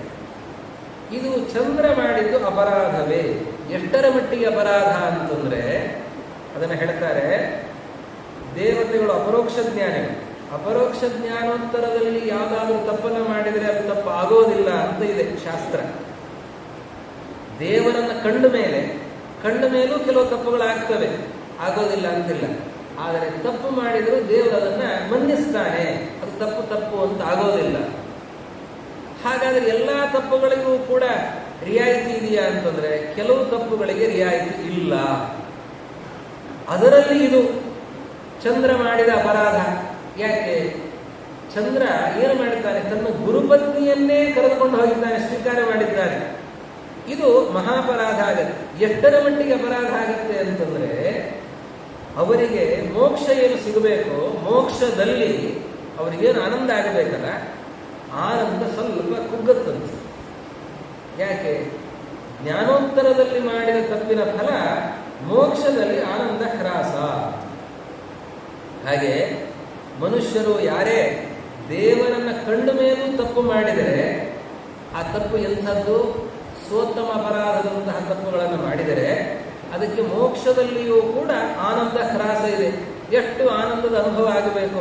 ಉದಾಹರಣೆಗೆ ಒಂದು 100% ಆನಂದದ ಅನುಭವ ಆಗಬೇಕು ಅಂತಂದ್ರೆ ಅವರಿಗೆ 98% ಅನುಭವಕ್ಕೆ ಮಾತ್ರ ಬರುತ್ತದೆ, 2% ಅನುಭವಕ್ಕೆ ಬರಲ್ಲ. ಇಡೀ ಮೋಕ್ಷದಲ್ಲಿ ಅನಂತ ಕಾಲದಲ್ಲಿಯೂ ಕೂಡ ಮುಂದೆ ಕೊನೆ ಅಂತ ಅನ್ನೋದಿಲ್ಲ. ಅನಂತ ಕಾಲದಲ್ಲಿಯೂ ಕೂಡ 2% ಸುಖ ಅನುಭವ ಕಡಿಮೆ ಆಗ್ತದೆ. ಯಾರಿಗೆ? ಮನುಷ್ಯರು ಮೊದಲಾದವರು. ದೇವತೆಗಳಿಗೆ ವ್ಯವಸ್ಥೆ ಹೇಗೆ ಅಂತಂದ್ರೆ ಚಂದ್ರ ಅವನು ಯೋಗ್ಯತೆಯನ್ನು ಮೀರಿ ಪುಣ್ಯ ಸಂಪಾದನೆ ಮಾಡಿಕೊಂಡು ಬಿಟ್ಟಿದ್ದಾನೆ. ಚಂದ್ರ ರಾಜಸೂಯ ಯಾಗವನ್ನು ಮಾಡಿದ್ದರಿಂದ ಅವನಿಗೆ ಎಷ್ಟು ಪುಣ್ಯ ಬಂದಿದೆ ಅಂತಂದ್ರೆ ಯೋಗ್ಯತೆಯನ್ನು ಮೀರಿ ಪುಣ್ಯ ಸಂಪಾದನೆ ಆಗಿಬಿಟ್ಟಿದೆ. ಇಲ್ಲಿ ಮೋಕ್ಷಕ್ಕೆ ಹೋದಾಗ ಏನಾಯಿತು ಅಂತಂದ್ರೆ ಹೆಚ್ಚಿನ ಪುಣ್ಯ ಏನು ಬಂದಿದೆ ಅಂದ್ರೆ ಯೋಗ್ಯತೆಯನ್ನು ಮೀರಿ ಏನು ಹೆಚ್ಚಿನ ಪುಣ್ಯ ಬಂದಿದೆ ಅದು ಕಡಿಮೆ ಆಯಿತು. ಅದು ಕಡಿಮೆಯಾಗಿ 100% ಸುಖ ಅದು ಅಷ್ಟರ ಮಟ್ಟಿಗೆ ಅನುಭವಕ್ಕೆ ಬಂದಿದೆ ಹೊರತಾಗಿ ಅದಕ್ಕಿಂತ ಹೆಚ್ಚಿನ ಅನುಭವಕ್ಕೆ ಅವಕಾಶ ಇಲ್ಲ ಅಂತ ಆ ರೀತಿಯಲ್ಲಿ ಆಗಿದೆ. ಅಂತಹ 2 ಉದಾಹರಣೆಯನ್ನು ಕೊಡ್ತಾರೆ. ಒಂದು ಚಂದ್ರನ ಉದಾಹರಣೆ, ಮತ್ತೊಂದು ಸುಗ್ರೀವನ ಉದಾಹರಣೆ. ಸುಗ್ರೀವ ಅವನು ಮಾಡಿದ ತಪ್ಪಿನಿಂದ ವಾಲಿ ಮೃತನಾದ ಮೇಲೆ ವಾಲಿಯ ಪತ್ನಿಯನ್ನು ಅವನು ಸ್ವೀಕರಿಸಿದ್ದಾನೆ. ಅವನು ಮಾಡಿದ ತಪ್ಪಿನಿಂದ ಅವನು ಇಂತಹ ಚಂದ್ರ ಸುಗ್ರೀವಯೋಶ್ಚೈವ ಸ್ವೋಚ್ಛದಾರ ಪರಿಗ್ರಹ ಅಂತ ಮಧ್ವಾಚಾರ್ಯರು ಇದನ್ನು ಉಲ್ಲೇಖಿಸ್ತಾರೆ. ಹೀಗೆ ಚಂದ್ರನಿಗೆ ಹುಟ್ಟಿದವನು ಬುಧ. ಬುಧನ ಮಗ ಪುರೂರವ. ಪುರೂರವನಿಂದ ಈ ವಂಶದ ಚಂದ್ರ ವಂಶ ಅಲ್ಲಿದೆ ಬೆಳೀತಾ ಬಂತು. ಚಂದ್ರನಿಂದ ಬುಧ, ಬುಧನಿಂದ ಪುರೂರವ, ಹಾಗೆ ವಂಶ ಬೆಳೀತದೆ. ಆ ಪುರೂರವ ಹುಟ್ಟಿದ್ದು ಹೇಗೆ? ಅದೊಂದು ರೋಚಕವಾದಂತಹ ಕಥೆ. ಸ್ವಯಂಭುವ ಮನುವಿಗೆ ಮಕ್ಕಳು. ಅದರಲ್ಲಿ ಮೊದಲು ಒಬ್ಬ ಮಗ ಹುಟ್ಟುತ್ತಾನೆ, ಅಲ್ಲ ಮಗಳು ಹುಟ್ಟುತ್ತಾಳೆ. ಮಗಳು ಹುಟ್ಟುತ್ತಾಳೆ, ಮಗ ಹುಟ್ಟುತ್ತಾನೆ. ಹುಟ್ಟಿದ್ದು ಮಗಳು. ಅವನಿಗೆ ಸಂತಾನ ಬೇಕು ಅಂತ ಅಪೇಕ್ಷೆ. ಸ್ವಯಂಭುವ ಮನು ವೈವಸ್ವತಮನು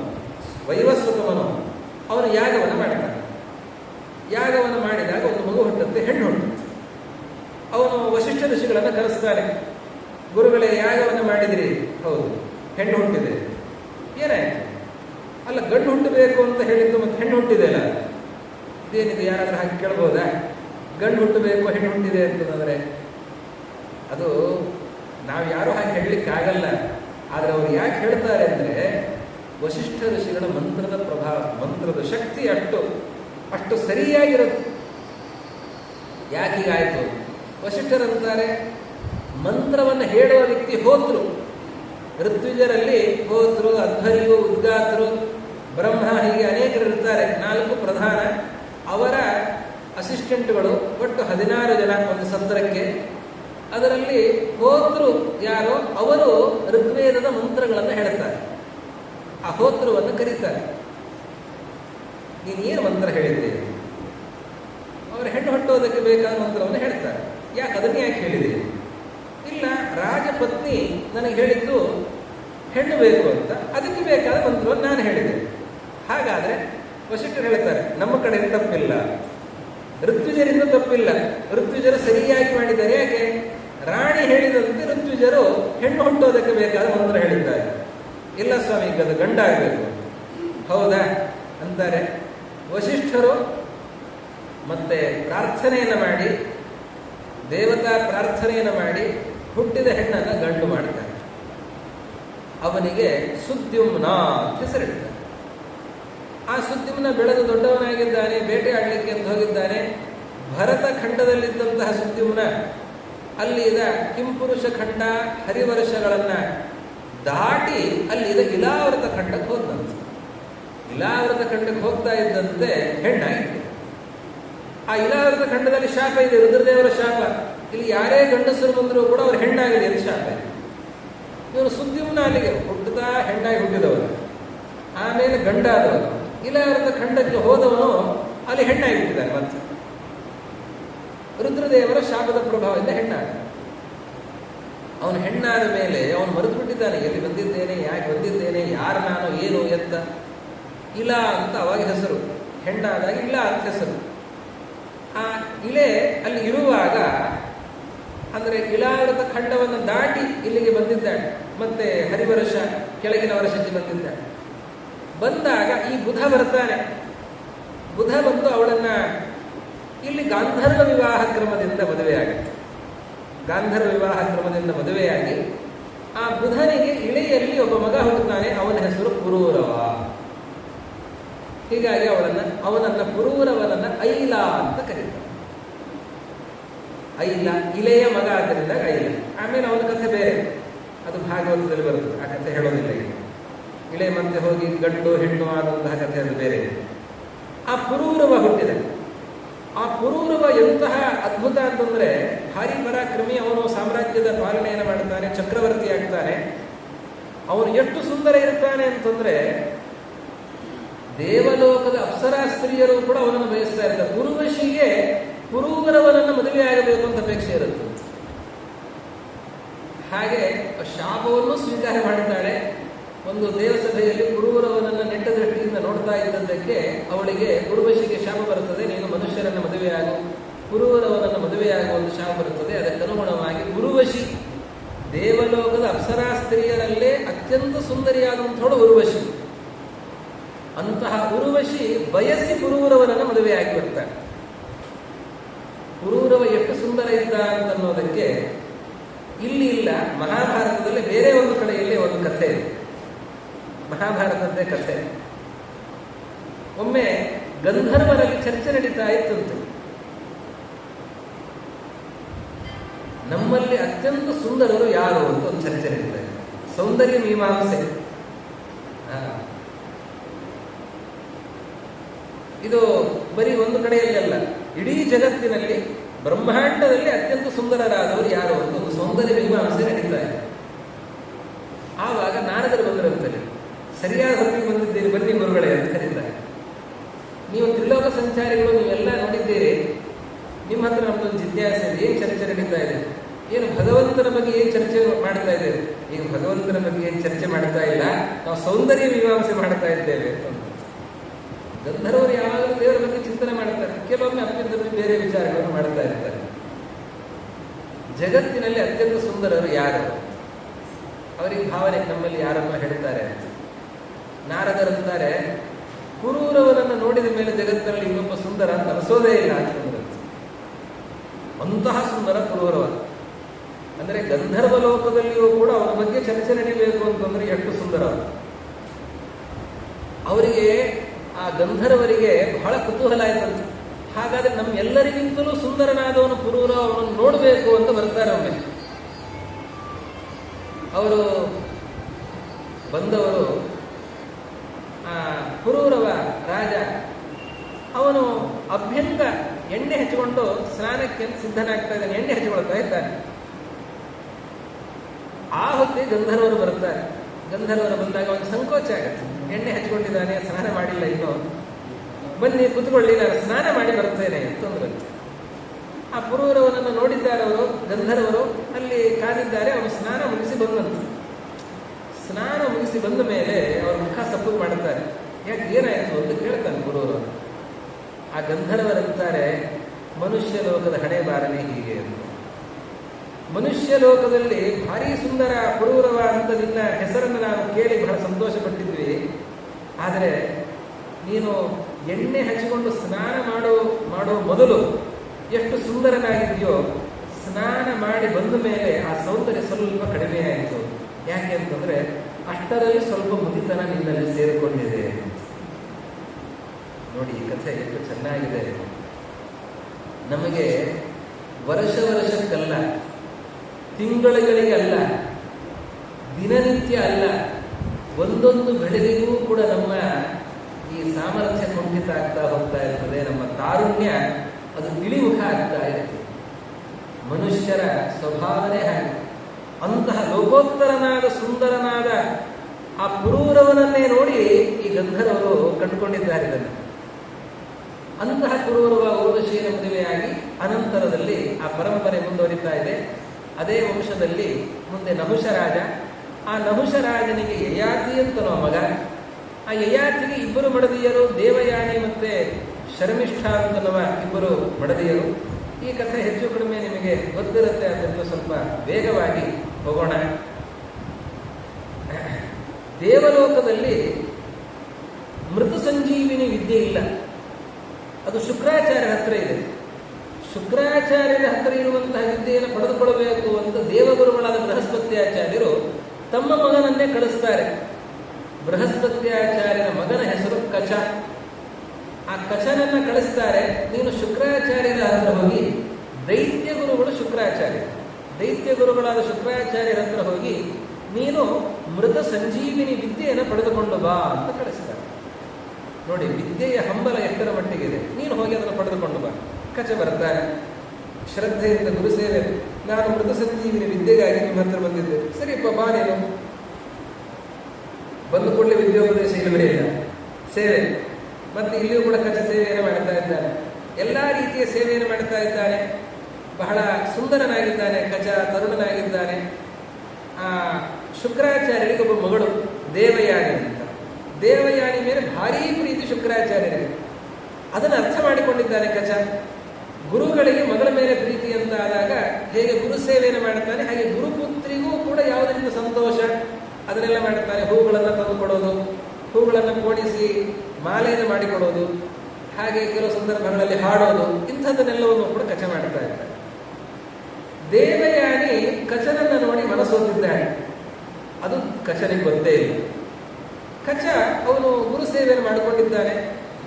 ಇವನು ಬಂದದ್ದು ಯಾಕೆ ಅಂತ ದೈತ್ಯರಲ್ಲಿ ಚರ್ಚೆ ನಡೀತು, ಅಸುರ ಕುಲದಲ್ಲಿ ಚರ್ಚೆ ನಡೀತು. ವೃಷಪರ್ವ ರಾಜ, ಅವನ ಪರಿವಾರದಲ್ಲಿ ಆ ಅಸುರ ಕುಲದಲ್ಲೆಲ್ಲ ಚರ್ಚೆ ನಡೆದಿದೆ. ಅವರಿಗೆಲ್ಲ ಗೊತ್ತಾಯಿತು, ಮೃತ ಸಂಜೀವಿನಿ ವಿದ್ಯೆಗಾಗಿ ಬಂದಿದ್ದಾರೆ, ಇವನನ್ನೇ ಕೊಂದರಾಯಿತು ಅಂತ. ಇವನೇನು ಅಲ್ಲಿ ತಗೊಂಡು ಹೋಗ್ತಾನೆ, ಇವನನ್ನೇ ಕೊಂದರಾಯಿತು. ಆ ಕಚನನ್ನು ಅವನು ಹಸುಗಳನ್ನು ಮೇಯಿಸೋದಕ್ಕೆ ಅಂತ ಹೊರಗಡೆ ಹೋದಾಗ ಹಸುಗಳು ಹಿಂತಿರುಗಿ ಬಂದಿವೆ, ಕಚ ಬರಲಿಲ್ಲ. ದೇವಯಾನಿ ಅಪ್ಪ ಹತ್ರ ಹೇಳ್ತಾ ಇದ್ದಾಳೆ, ಅಪ್ಪ ಹಸುಗಳು ಬಂದಿವೆ. ಆಯಿತು, ಕಚ ಬರಲಿಲ್ಲ. ಹೌದಾ, ಯಾಕೆ ಬರಲಿಲ್ಲ? ನೋಡ್ಕೊಂಡು ಬರ, ಕಾಣಿಸ್ತಾ ಇಲ್ಲ ಕಚ. ಶುಕ್ರಾಚಾರ್ಯ ವಿಚಾರ ಮಾಡ್ತಾರೆ, ಇಲ್ಲಮ್ಮ ಕಚ ಸತ್ತೋಗಿದ್ದಾರೆ. ಹೇಗೆ ಸತ್ತೋಗಿದ್ದಾರೆ? ಅವರು ಅಸುರರೆಲ್ಲ ಅವನನ್ನು ಚೆನ್ನಾಗಿ ಕೊಂದು ಅವನ ಶರೀರದ ತುಂಡು ತುಂಡುಗಳನ್ನು ಮಾಡಿ ನರಿ ನಾಯಿಗಳಿಗೆ ಹಾಕಿಬಿಟ್ಟಿರ್ತಾರೆ. ಇವರು ಶುಕ್ರಾಚಾರ್ಯ ಅಂತಾರೆ, ಅವನು ಬರಲಿಕ್ಕಾಗೋದಿಲ್ಲ, ಅವನು ಸತ್ತೋಗಿದ್ದಾನೆ, ನಿಮ್ಮ ಹತ್ರ ವಿದ್ಯೆ ಇದೆಯಲ್ಲ, ಬದುಕಿಸಿ ಅವನನ್ನ ಅಂತಂತಾಳೆ ದೇವಯ್ಯ. ಕಚ, ಏಹಿ ಕಚ ಅಂತ ಅವ್ರು ಕರೀತಾರೆ. ವಿದ್ಯೆಯ ಬಲದಿಂದ ಅವನನ್ನು ಕರೀತಾರೆ. ಕರೆದ್ರೆ ಆ ನರಿ ನಾಯಿಗಳ ಹೊಟ್ಟೆಯನ್ನು ಸೀಳಿ ಅವನು ಶರೀರವನ್ನು ಮತ್ತೆ ಪಡೆದುಕೊಂಡು ಕಚ ಮತ್ತೆ ಜೀವಂತನಾಗಿ ಬರ್ತಾನೆ. ಬಹಳ ಸಂತೋಷ ಆಗುತ್ತೆ. ಮತ್ತೆ ಸ್ವಲ್ಪ ಸಮಯ ಹೋಗುತ್ತೆ. ಅವ್ರು ಏನು ಮಾಡ್ತಾರೆ, ಮತ್ತೆ ಅವನನ್ನು ಚೆನ್ನಾಗಿ ಕೊಂದು ಅವನನ್ನು ಸುಟ್ಟು ಬಿಡುತ್ತಾರೆ. ಸುಟ್ಟು ಆ ಬೂದಿಯನ್ನ, ಅವರಿಗೆ ಭಯ, ಮತ್ತೆ ಎಲ್ಲಾದರೂ ಹಾಕಿದ್ರೆ ಮತ್ತೆ ಅವರು ಗುರುಗಳು ಬದುಕಿಸ್ತಾರೆ. ಆ ಬೂದಿಯನ್ನ ಮಧ್ಯದಲ್ಲಿ ಸೇರಿಸಿ ಅದನ್ನ ತಗೊಳ್ಳಿ ಅಂತ ಹೇಳಿ ಗುರುಗಳಿಗೆ ಕೊಡ್ತಾರೆ, ಶುಕ್ರಾಚಾರ್ಯರಿಗೆ ಕೊಡ್ತಾರೆ. ಶುಕ್ರಾಚಾರ್ಯರು ಇವರು ಅಸುರರು ತಮ್ಮ ಪ್ರೀತಿಯನ್ನು ತಂದುಕೊಟ್ಟಿದ್ದಾರೆ ಅಂತ ಹೇಳಿ ಅದನ್ನು ಕುಡಿತಾರೆ. ಭಸ್ಮ ಶುಕ್ರಾಚಾರ್ಯ ಹೊಟ್ಟೆ ಒಳಗೆ ಹೋಗಿದೆ. ಅಪ್ಪ ಕಚ ಬರಲಿಲ್ಲ. ಶುಕ್ರಾಚಾರ್ಯರು ದಿವ್ಯ ದೃಷ್ಟಿಯಿಂದ ವಿಚಾರ ಮಾಡ್ತಾರೆ, ಅಮ್ಮ ಈಗ ಬರೋ ಹಾಗಿಲ್ಲ ಕಚ. ಯಾಕೆ ಬರೋ ಹಾಗಿಲ್ಲ? ನೀವು ನಿಮ್ಮ ವಿದ್ಯೆಯಿಂದ ಬದುಕಿಸಿ ಅವನನ್ನು, ಸತ್ತಿದ್ರೂ ಕೂಡ ಬದುಕಿಸಿ ಅಂತ. ನಿನಗೆ ಕಚ ಬೇಕಾ, ನಾನು ಬೇಕಾ ಅಂತ ಕೇಳ್ತಾರೆ. ಆವಾಗ ಅವಳಿಗೆ ಭಯ ಆಗತ್ತೆ. ಯಾಕೆ, ಏನಾಯಿತು? ಏನಿಲ್ಲ, ಅವನು ಸತ್ತು ಸುಟ್ಟು ಬೂದಿಯಾಗಿ ನನ್ನ ಹೊಟ್ಟೆ ಒಳಗೆ ಸೇರಿದ್ದಾನೆ. ನಿನಗೆ ಕಚ ಬೇಕು ಅಂದರೆ ನಾನು ಸಾಯ್ತೇನೆ, ನಾನು ಬೇಕು ಅಂತಂದರೆ ಕಚ ಸಾಯ್ತಾನೆ. ಅವಳಂತಾಳೆ, ನನಗೆ ಗುರು ಬೇಕು, ನನಗೆ ಕಚನೂ ಬೇಕು, ಶುಕ್ರಾಚಾರ್ಯರು ಬೇಕು ಅಂತಂತಾಳೆ ದೇವಯ್ಯ. ಶುಕ್ರಾಚಾರ್ಯರು ವಿಚಾರ ಮಾಡ್ತಾರೆ. ಅವ್ರು ಹೇಳ್ತಾರೆ, ಕಚ ಅಂತಾನೆ, ಗುರುಗಳೇ ಅಂತಾನೆ ಹೊಟ್ಟೆ ಒಳಗಡೆನೆ, ನಾನು ನಿನಗೆ ವಿದ್ಯೋಪದೇಶ ಮಾಡ್ತೇನೆ ಕೇಳು ಅಂತ. ಮೊನ್ನೆ ಕಥೆ ಕೇಳಿದ್ರಿ, ನಿನ್ನೆ ಉಪಮನ್ಯುವಿಗೆ ಆ ಹೊಂಡದಲ್ಲಿ ಹಾಳು ಬಾವಿಯಲ್ಲಿದ್ದಾಗ ಧೌಮ್ಯರು ಉಪದೇಶವನ್ನು ಮಾಡಿದ್ದನ್ನು ಕೇಳಿದ್ದೀರಿ. ಈಗ ಹೊಟ್ಟೆಯೊಳಗಿದ್ದಾನೆ ಕಚ. ಹೊಟ್ಟೆಯೊಳಗಿರುವ ಕಚನಿಗೆ ಶುಕ್ರಾಚಾರ್ಯರು ವಿದ್ಯೋಪದೇಶವನ್ನು ಮಾಡುತ್ತಾರೆ. ನಾನು ನಿನಗೆ ವಿದ್ಯೋಪದೇಶವನ್ನು ಮಾಡ್ತೇನೆ, ಕಚ ಏಹಿ ಎಂದು ನಾನು ನಿನ್ನನ್ನು ಕರೀತೇನೆ. ಮೊದಲೇ ಹೇಳಲ್ಲ, ನಿನ್ನನ್ನು ನಾನು ಕರೀತೇನೆ, ಕರೆದಾಗ ನೀನು ಬರ್ತೀಯ, ನಾನು ಹೊಟ್ಟೆ ಸೀಳಿ ಸತ್ತು ಹೋಗ್ತೇನೆ, ನನ್ನನ್ನು ನೀನು ಬದುಕಿಸು ಅಂತ ಹೇಳ್ತೇನೆ. ಆವಾಗ ಇಬ್ಬರು ಬದುಕಿದಂತಾಗತ್ತೆ. ಎಂಥ ಉಪಾಯ! ವಿದ್ಯೋಪದೇಶ ಆಯಿತು, ಕಚನನ್ನು ಬದುಕಿಸಿದರು. ಕಚ ಶುಕ್ರಾಚಾರ್ಯರನ್ನು ಬದುಕಿಸಿದ. ಬಹಳ ಸಂತೋಷ ಆಯಿತು ದೇವಯಾನಿಗೆ. ಕಚ ನಮಸ್ಕಾರ ಮಾಡಿ, ನಾನು ಇನ್ನು ಹೋಗಿ ಬರ್ತೇನೆ, ನನಗೆ ವಿದ್ಯೋಪದೇಶ ಮಾಡಿದ್ದೀರಿ, ಬಹಳ ಸಂತೋಷ ಆಯಿತು, ನಾನು ಹೋಗಿ ಬರ್ತೇನೆ. ಆಯಿತು, ಮತ್ತೆ ಹಾಗೆ ಹೊರಟ್ರೆ ಹೇಗೆ? ಏನು ಬೇಕು ಗುರುದಕ್ಷಿಣೆ, ಏನು ಬೇಕು ಕೇಳಿ. ಅವರಂತಾರೆ, ನನ್ನ ಮಗಳನ್ನು ಕೇಳು ಅಂತಾರೆ. ಮಗಳ ಮೇಲೆ ಬಹಳ ಪ್ರೀತಿ ಅವರಿಗೆ, ಮಗಳನ್ನ ಕೇಳು. ಮಗಳ ಹತ್ರ ಕೇಳಿದರೆ ಅವಳಂತಾಳೆ, ನನಗೆ ನೀನೇ ಬೇಕು ಅಂತಂತಾಳೆ, ನಾನು ನಿನ್ನನ್ನು ಮದುವೆ ಆಗಬೇಕು ಅಂತಾಳೆ. ಕಚ ಅಂತಾನೆ, ಅದು ಸಾಧ್ಯ ಇಲ್ಲ, ನಾನು ನಿನ್ನನ್ನು ಯಾವತ್ತಿಗೂ ಕೂಡ ಮದುವೆಯಾಗುವ ಹೆಣ್ಣು ಅಂತನ್ನೋ ದೃಷ್ಟಿಯಿಂದ ನಾನು ನೋಡಲೇ ಇಲ್ಲ. ಗುರುಪುತ್ರಿ ಅನ್ನೋ ದೃಷ್ಟಿಯಿಂದ ಗೌರವದಿಂದ ನಾನು ನಿನ್ನನ್ನು ಕಂಡಿದ್ದೇನೆ ಹೊರತಾಗಿ ನಾನು ಮದುವೆಯಾಗುವ ಹೆಣ್ಣು ಅಂತನೋ ಆಲೋಚನೆಯಿಂದ ನಾನು ನೋಡಲೇ ಇಲ್ಲ. ನಾನು ನಿನ್ನನ್ನು ಮದುವೆ ಆಗಲಿಕ್ಕೆ ಸಾಧ್ಯ. ಸರಿ, ಮೊದಲು ನೋಡಲಿಲ್ಲ ಅಂದರೆ ಏನು ತಪ್ಪು? ಈಗ ನಾನು ಕೇಳ್ಕೊಳ್ತಾ ಇದ್ದೀನಿ, ನನ್ನನ್ನು ಮದುವೆಯಾಗ. ಕಚ ಅಂತಾನೆ, ಅದು ಸಾಧ್ಯ ಇಲ್ಲ. ಯಾಕೆ ಅಂತಂದರೆ, ಇವತ್ತು ನೀನು ಅಕ್ಕ, ನಾನು ತಮ್ಮ. ಶುಕ್ರಾಚಾರ್ಯರ ಮಗಳು ನೀನು, ನಾನು ಇವತ್ತು ಶುಕ್ರಾಚಾರ್ಯರ ಹೊಟ್ಟೆಯಿಂದ ಬಂದವನು, ನಾನು ಶುಕ್ರಾಚಾರ್ಯರ ಮಗನೇ ಆಗಿದ್ದೇನೆ. ನಾವಿಬ್ಬರು ಅಕ್ಕ ತಮ್ಮ ಆಗಿದ್ದೇವೆ, ನಾವು ಹೇಗೆ ಮದುವೆ ಆಗಲಿಕ್ಕೆ ಸಾಧ್ಯ? ಆದ್ದರಿಂದ ನಾವು ಅಕ್ಕ ತಮ್ಮ ಅಂತನೋ ಪ್ರೀತಿಯ ಭಾವನೆಯಿಂದ ಇರೋಣ ಹೊರತಾಗಿ ನಾನು ನಿನ್ನನ್ನು ಮದುವೆ ಆಗಲ್ಲ ಅಂತ ಹೇಳ್ತಾನೆ ಕಚ. ಅವಳಂದಾಳೆ, ಅದೆಲ್ಲ ನಾನು ಒಪ್ಪೋದಿಲ್ಲ, ನೀನು ಬೃಹಸ್ಪತ್ಯಾಚಾರ್ಯರ ಮಗನೇ, ನೀನು ಶುಕ್ರಾಚಾರ್ಯರ ಮಗನಲ್ಲ. ಶುಕ್ರಾಚಾರ್ಯ ಹೊಟ್ಟೆಯಿಂದ ಬಂದ ಮಾತ್ರಕ್ಕೆ ನೀನು ಅವರ ಮಗನಲ್ಲ, ನೀನು ನನ್ನ ಮದುವೆ ಆಗಲೇಬೇಕು ಅಂತ ಹಠ ಹಿಡಿತಾಳೆ. ಇವರು ಸಾಧ್ಯ ಇಲ್ಲ ಅಂತ ಕಚ ಹೇಳ್ತಾನೆ. ಅದಕ್ಕೆ ಸಿಟ್ಟಿನಿಂದ ದೇವಯಾನಿ ಶಾಪ ಕೊಡ್ತಾಳೆ, ನೀನು ನನ್ನ ಮಾತನ್ನು ಕೇಳಲ್ಲ ಅಂತಂದ್ರೆ ನಿನ್ನ ವಿದ್ಯೆ ಅದು ಫಲಿಸದೇ ಹೋಗಲಿ ಎಂದು ಶಾಪ ಕೊಡ್ತಾಳೆ. ಅವನಿಗೆ ಸಿಟ್ಟು ಬರುತ್ತೆ, ನಾನು ಇಷ್ಟು ವರ್ಷ ಬಂದು ಸೇವೆಯನ್ನು ಮಾಡಿದ್ದು, ಎಲ್ಲ ವಿದ್ಯೆಯನ್ನು ಸಂಪಾದನೆ ಮಾಡಿಕೊಂಡದ್ದು, ವಿದ್ಯೆ ಫಲಿಸಲ್ಲ ಅಂತಂದ್ರೆ ಹೇಗೆ? ನಿನ್ನನ್ನು ಯಾವ ಬ್ರಾಹ್ಮಣನು ಮದುವೆನೇ ಆಗದೆ ಹೋಗಲಿ ಅಂತ ಇವನು ಕಚ ಶಾಪ ಕೊಡ್ತಾನೆ. ಇಷ್ಟು ಹಠಮಾರಿ, ಇಷ್ಟು ಸಿಟ್ಟು ನೋಡು ನೀನು, ನಿನ್ನನ್ನು ಯಾವ ಬ್ರಾಹ್ಮಣ ಆದರೂ ಮದುವೆ ಆದ್ರೆ ಗತಿಯನ್ನು ಹೋಗುದು, ನಿನ್ನನ್ನು ಯಾವ ಬ್ರಾಹ್ಮಣನು ಮದುವೆ ಆಗೋದು ಬೇಡ ಅಂತ ಕಚ ಶಾಪ ಕೊಡ್ತಾನೆ. ಕಚ ದೇವಲೋಕಕ್ಕೆ ಹೋಗ್ತಾನೆ. ತಾನು ತನ್ನ ವಿದ್ಯೆಯನ್ನು ತಂದೆಗೆ ಕೊಡ್ತಾನೆ. ನನಗೆ ವಿದ್ಯೆ ಫಲಿಸದೆ ಹೋದರೂ ತೊಂದರೆ ಇಲ್ಲ, ನಾನು ವಿದ್ಯೆಯನ್ನು ಯಾರಿಗೆ ಕೊಡ್ತೇನೆ ಅವರಿಗೆ ಫಲಿಸಲಿ. ಆಮೇಲೆ ವಿದ್ಯೆ ದೇವಲೋಕಕ್ಕೆ ಹೋಗುತ್ತೆ. ದೇವಯಾನಿಗೆ ಬ್ರಾಹ್ಮಣರು ಮದುವೆಯಾಗುವಂತಿಲ್ಲ. ಈ ದೇವಯಾನಿ ಶರ್ಮಿಷ್ಠೆಯರು ಗೆಳತಿಯರು ಒಂದು ಸಂದರ್ಭದಲ್ಲಿ ಅವರು ಜಲ ಕ್ರೀಡೆಯಲ್ಲಿರುವಾಗ ಪುರುಷರು ಬಂದ ಸನ್ನಿವೇಶವನ್ನು ನೋಡಿಕೊಂಡು ಧಾವಿಸಿ ಬಂದು ತಮ್ಮ ತಮ್ಮ ವಸ್ತ್ರಗಳನ್ನು ತಗೊಳ್ತಾರೆ. ಆವಾಗ ಶರ್ಮಿಷ್ಠೆ ತಪ್ಪಿ ದೇವಯಾನಿಯ ವಸ್ತ್ರವನ್ನ ತಾನು ಧರಿಸ್ತಾಳೆ. ಶರ್ಮಿಷ್ಠ ಅಂದರೆ ವೃಷಪರ್ವರಾಜನ ಮಗಳು. ದೇವಯಾನಿಯ ವಸ್ತ್ರವನ್ನು ಅವಳು ಧರಿಸ್ತಾಳೆ. ದೇವಯಾನಿ ಬರ್ತಾಳೆ, ಅವಳ ವಸ್ತ್ರ ಅವಳು ಹಾಕೊಂಡ್ಬಿಟ್ಟಿದ್ದಾಳೆ. ಶರ್ಮಿಷ್ಠೆ ತಗೊಂಡಿದ್ದಾಳೆ. ನನ್ನ ವಸ್ತ್ರ ನೀನು ನನಗೆ ಕೊಡು, ನೀನು ನನ್ನ ಬಟ್ಟೆಯನ್ನು ನೀನು ಹೇಗೆ ತಗೊಂಡಿದ್ದೀರಿ? ತಪ್ಪು ಮಾಡಿದ್ದೀನಿ. ಸರಿ, ಏನೇ ಆಗಲಿ, ಅವ್ರು ಯಾರೋ ಬರ್ತಾ ಇದ್ದಾರೆ, ಬೇಗ ನೀನು ನನ್ನ ವಸ್ತ್ರ ತಗೊಂಡ್ಬಿಡು. ನಾನು ಹೇಗೆ ನಿನ್ನ ವಸ್ತ್ರ ಮುಟ್ಲಿ? ನೀನು ಕೆಳಗಿನವನು, ನಿನ್ನ ವಸ್ತ್ರ ನಾನು ಮುಟ್ಟೋದಿಲ್ಲ. ಏನು ನಮ್ಮ ಅಪ್ಪ ಕೊಡೋ ಕಾಸಿಗೆ, ಬಿಡಿಗಾಸಿಗೆ ನಾಲಿಗೆ ಚಾಚಿಕೊಂಡು ಕೈ ಚಾಚಿಕೊಂಡು ನಿಮ್ಮಪ್ಪ ಕೂತಿರ್ತಾರೆ. ಏನು ಯಾರು ದೊಡ್ಡವರು ಯಾರು ಚಿಕ್ಕವರು ಅಂತ ಶರ್ಮಿಷ್ಠೆ ಹೇಳ್ತಾಳೆ. ಸಿಟ್ಟು ಬಂದ್ಬಿಡುತ್ತೆ ದೇವಯಾನಿ. ಏನು ಇಂಥ ಮಾತನ್ನು ಹೇಳ್ತೀಯ ಅಂತ ಜಗಳ ಶುರುವಾದರೆ ಶರ್ಮಿಷ್ಠೆ ದೇವಯಾನಿಯನ್ನು ಅಕಸ್ಮಾತ್ತಾಗಿ ದೂಕಿ ಬಿಡುತ್ತಾಳೆ.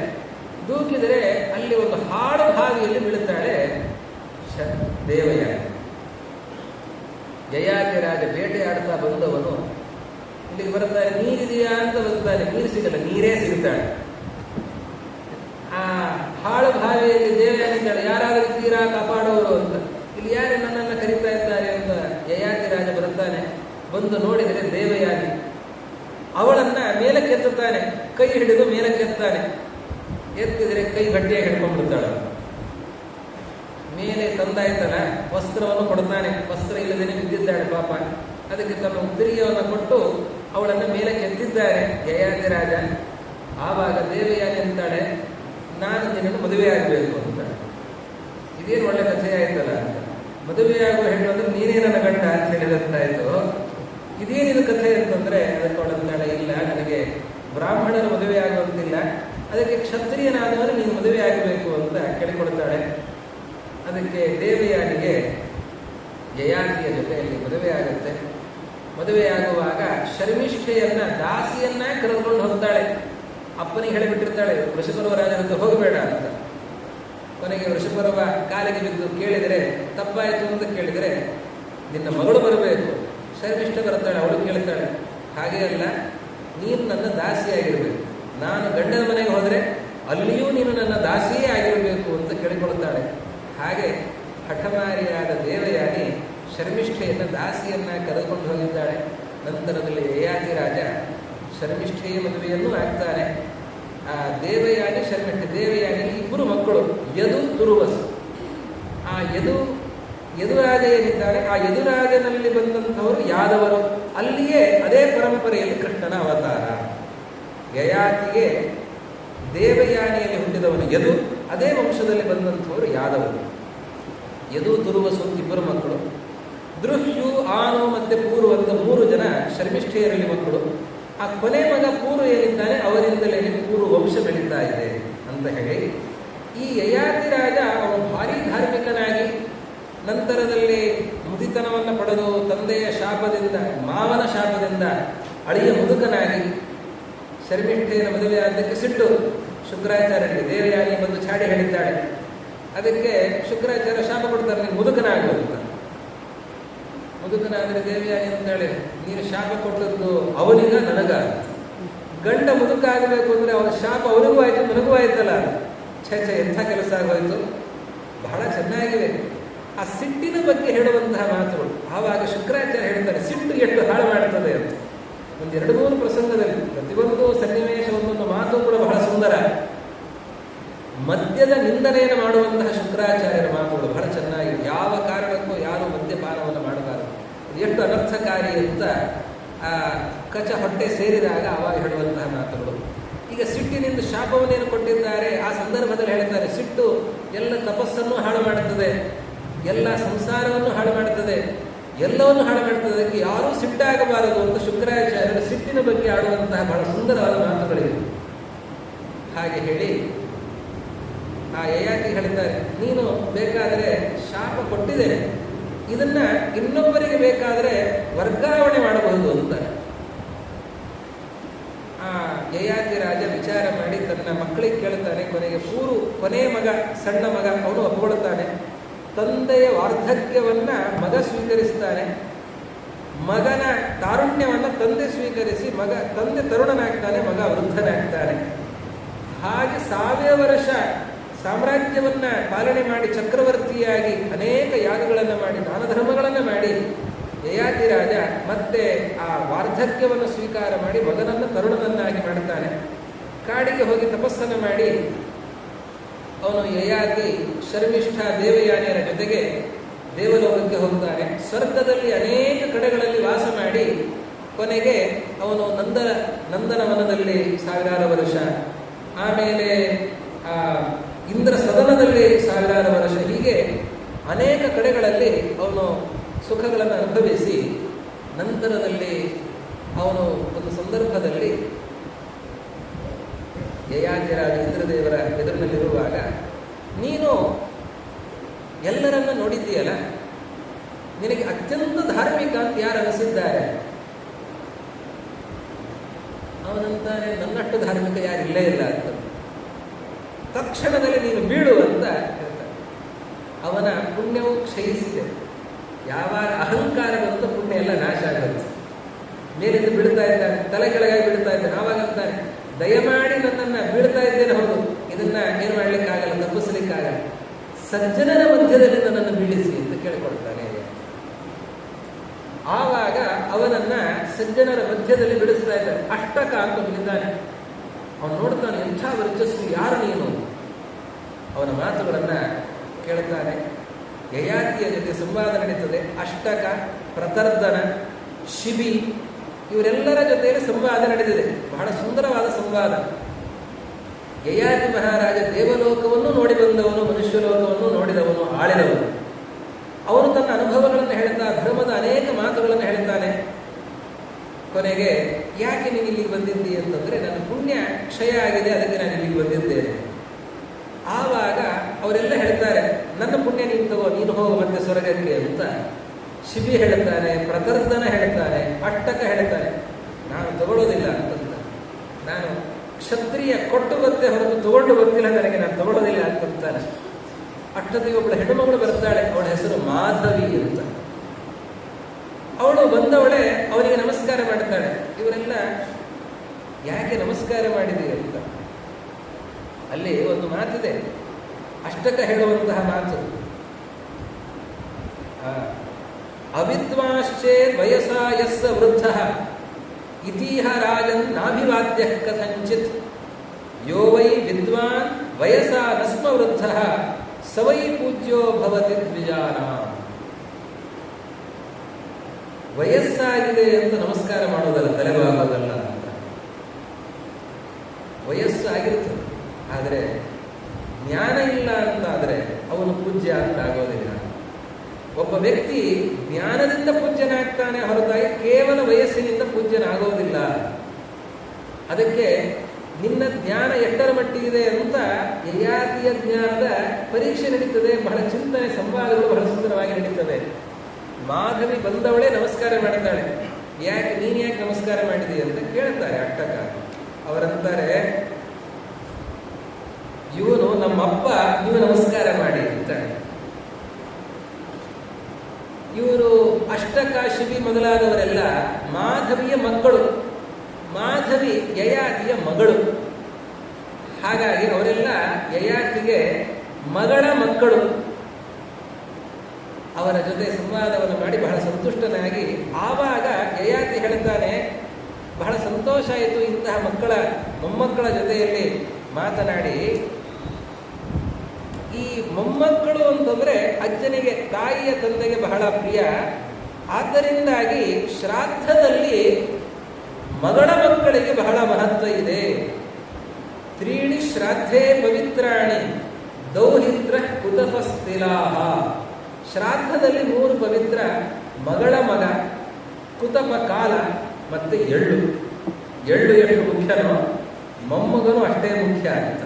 ಯಾರಿಗೆ ಶ್ರಾದ್ದ ನಡೀತಾ ಇದೆ ಅವರ ಮಗಳ ಮಗ ಶ್ರಾದ್ದದಲ್ಲಿ ಇರಬೇಕಂತ, ಅಷ್ಟು ಮಹತ್ವ ಇದೆ. ಇದು ಬಂದದ್ದು ಈ ಸಂದರ್ಭದಲ್ಲಿ.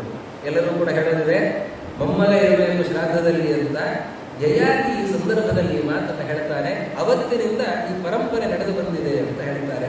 ಹೀಗೆ ಮಾಧವಿ ತನ್ನ ಮಕ್ಕಳು ಎಲ್ಲ ಸೇರಿ ಪುಣ್ಯದ ಧಾರೆಯನ್ನು ಎರೆದು ಮತ್ತೆ ಯಯಾತಿಯನ್ನ ಮೇಲಕ್ಕೇರಿಸ್ತಾರೆ. ಎಲ್ಲರೂ ಕೂಡ ಅವರು ಸಲ್ಲೋಕಕ್ಕೆ ಹೋಗ್ತಾ ಇದ್ದಾರೆ ಅಂತ ಈ ಅಪೂರ್ವವಾದ ಕಥೆಯನ್ನ ಹೇಳ್ತಾರೆ. ಇದಾದ ಮೇಲೆ ಅದೇ ಪೂರ್ವವಂಶದ ಅನೇಕ ಮಹಾರಾಜರ ಕಥೆಯನ್ನ ಹೇಳಿಕೊಂಡು ಬಂದಿದ್ದಾರೆ. ಅದರಲ್ಲಿ ದುಷ್ಯಂತನ ಕಥೆ, ದುಷ್ಯಂತ ಶಕುಂತಲೆಯರ ಕಥೆ ಗೊತ್ತಿಲ್ಲದೆ ಇದ್ದವರಿಲ್ಲ. ಎಲ್ಲರಿಗೂ ಕೂಡ ದುಷ್ಯಂತ ಶಕುಂತಲೆಯರ ಕಥೆ ಗೊತ್ತಿದೆ. ಆದರೆ ಅನ್ಯಾಯ ಏನು ಅಂತಂದ್ರೆ, ದುಷ್ಯಂತ ಶಕುಂತಲೆಯರ ಕಥೆ ಅಂತಂದ್ರೆ ಕಾಳಿದಾಸ ಹೇಳಿದ ಶಕುಂತಲೆಯ ಕಥೆ ಗೊತ್ತಿದೆ ಹೊರತಾಗಿ ವೇದವ್ಯಾಸರು ಹೇಳಿರುವಂತಹ ಕಥೆ ಗೊತ್ತಿಲ್ಲ. ಆದ್ದರಿಂದ ಸರಿಯಾಗಿ ಕಥೆಯನ್ನು ತಿಳಿದುಕೊಳ್ಬೇಕು. ಕಥೆಯನ್ನು ಸ್ವಲ್ಪ ಆರಂಭ ಮಾಡ್ತೇನೆ, ಸಮಯ ಮೀರುತ್ತಾ ಇದೆ. ಇನ್ನು 2 ದಿವಸ ಇದೆ. 2 ದಿವಸದಲ್ಲಿ ಎಷ್ಟು ಹೇಳಲಿಕ್ಕೆ ಸಾಧ್ಯ ಅಷ್ಟು ಯಥಾಶಕ್ತಿ. ಸ್ವಲ್ಪ ಕಥೆ ಆರಂಭವನ್ನು ಮಾಡಿ ನಾನು ಇವತ್ತಿಗೆ ನಿಲ್ಲಿಸ್ತೇನೆ. ದುಷ್ಯಂತ ಮಹಾರಾಜ, ಅವನು ಹಿರಿಯರಂತೆ ಅವನು ಚಕ್ರವರ್ತಿಯಾಗಿ ಎಲ್ಲವನ್ನೂ ಆಳ್ತಾ ಇದ್ದಂತಹ, ಸಾಮ್ರಾಜ್ಯವನ್ನು ಚೆನ್ನಾಗಿ ಆಳ್ತಾ ಇದ್ದಂತಹ ಓಜಸ್ವಿ ತೇಜಸ್ವಿಯಾದಂತಹ ರಾಜ. ಆ ರಾಜ ಅವನು ಬೇಟೆಯನ್ನು ಆಡ್ತಾ ಕಾಡಿಗೆ ಬಂದಿದ್ದಾನೆ. ಕಾಡಿಗೆ ಬಂದಂಥವನು ಕಣ್ವ ಋಷಿಗಳ ಆಶ್ರಮದ ಪರಿಸರ ಅಂತ ತಿಳಿದುಕೊಂಡು ಕಣ್ವ ಋಷಿಗಳ ಆಶ್ರಮವನ್ನು ನೋಡಿಕೊಂಡು ಹೋಗೋಣ ಅಂತ ಬರ್ತಾನೆ. ಋಷಿಗಳು ಆವಾಗ ಆಶ್ರಮದಲ್ಲಿ ಇರೋದಿಲ್ಲ. ಅವರು ಆಶ್ರಮದಲ್ಲಿಲ್ಲದೇನೆ ಸಂಚಾರಕ್ಕೆ ಹೋಗಿರುತ್ತಾರೆ. ಆವಾಗ ಆಶ್ರಮದಲ್ಲಿ ಕಣ್ವ ಋಷಿಗಳ ಮಗಳು ಶಕುಂತಲ ಇದ್ದಾಳೆ. ಶಕುಂತಲ ವಿಶ್ವಾಮಿತ್ರರ ಮಗಳು. ವಿಶ್ವಾಮಿತ್ರರಿಗೆ ಮೇನಕೆಯಲ್ಲಿ ಹುಟ್ಟಿದಂಥವಳು ಶಕುಂತಲ. ಆ ಶಕುಂತಲೆಯನ್ನ ನೋಡ್ತಾನೆ ದುಷ್ಯಂತ. ನೋಡಿದ ಕೂಡಲೇ ಆ ದುಷ್ಯಂತನಿಗೆ ಶಕುಂತಲೆಯಲ್ಲಿ ಮನಸ್ಸಾಗುತ್ತೆ. ಎಷ್ಟು ಸುಂದರಿಯಾಗಿದ್ದಾಳೆ, ಇವಳನ್ನ ಮದುವೆಯಾಗಬೇಕು ಅಂತ ಅನಿಸುತ್ತೆ. ಆದರೆ ತಕ್ಷಣದಲ್ಲಿ ಅವನು ಆಲೋಚನೆ ಮಾಡ್ತಾನೆ, ಛೆ ಎಂಥ ಆಲೋಚನೆ ಮಾಡ್ತಾ ಇದ್ದೇನೆ, ತಪ್ಪಾಯಿತು. ಯಾರು ಇವಳು ಅಂತ ಕೇಳಿದಾಗ, ಕಣ್ವ ಋಷಿಗಳ ಮಗಳು, ಇವಳನ್ನ ಇಲ್ಲಿ ಜವಾಬ್ದಾರಿ ಕೊಟ್ಟು ಬಂದವರ ಆತಿಥ್ಯ ಆಗಲಿ, ಇಲ್ಲಿ ಆಶ್ರಮದ ಪರಿಸರದ ರಕ್ಷಣೆ ಆಗಲಿ, ಇದನ್ನು ಮಾಡುವುದಕ್ಕೆ ಅಂತ ಶಕುಂತಲೆಯನ್ನು ಬಿಟ್ಟು ಕಣ್ವ ಋಷಿಗಳು ಹೋಗಿದ್ದಾರೆ. ಹಾಗಾದರೆ ಋಷಿಕುಮಾರಿ ಇವಳು.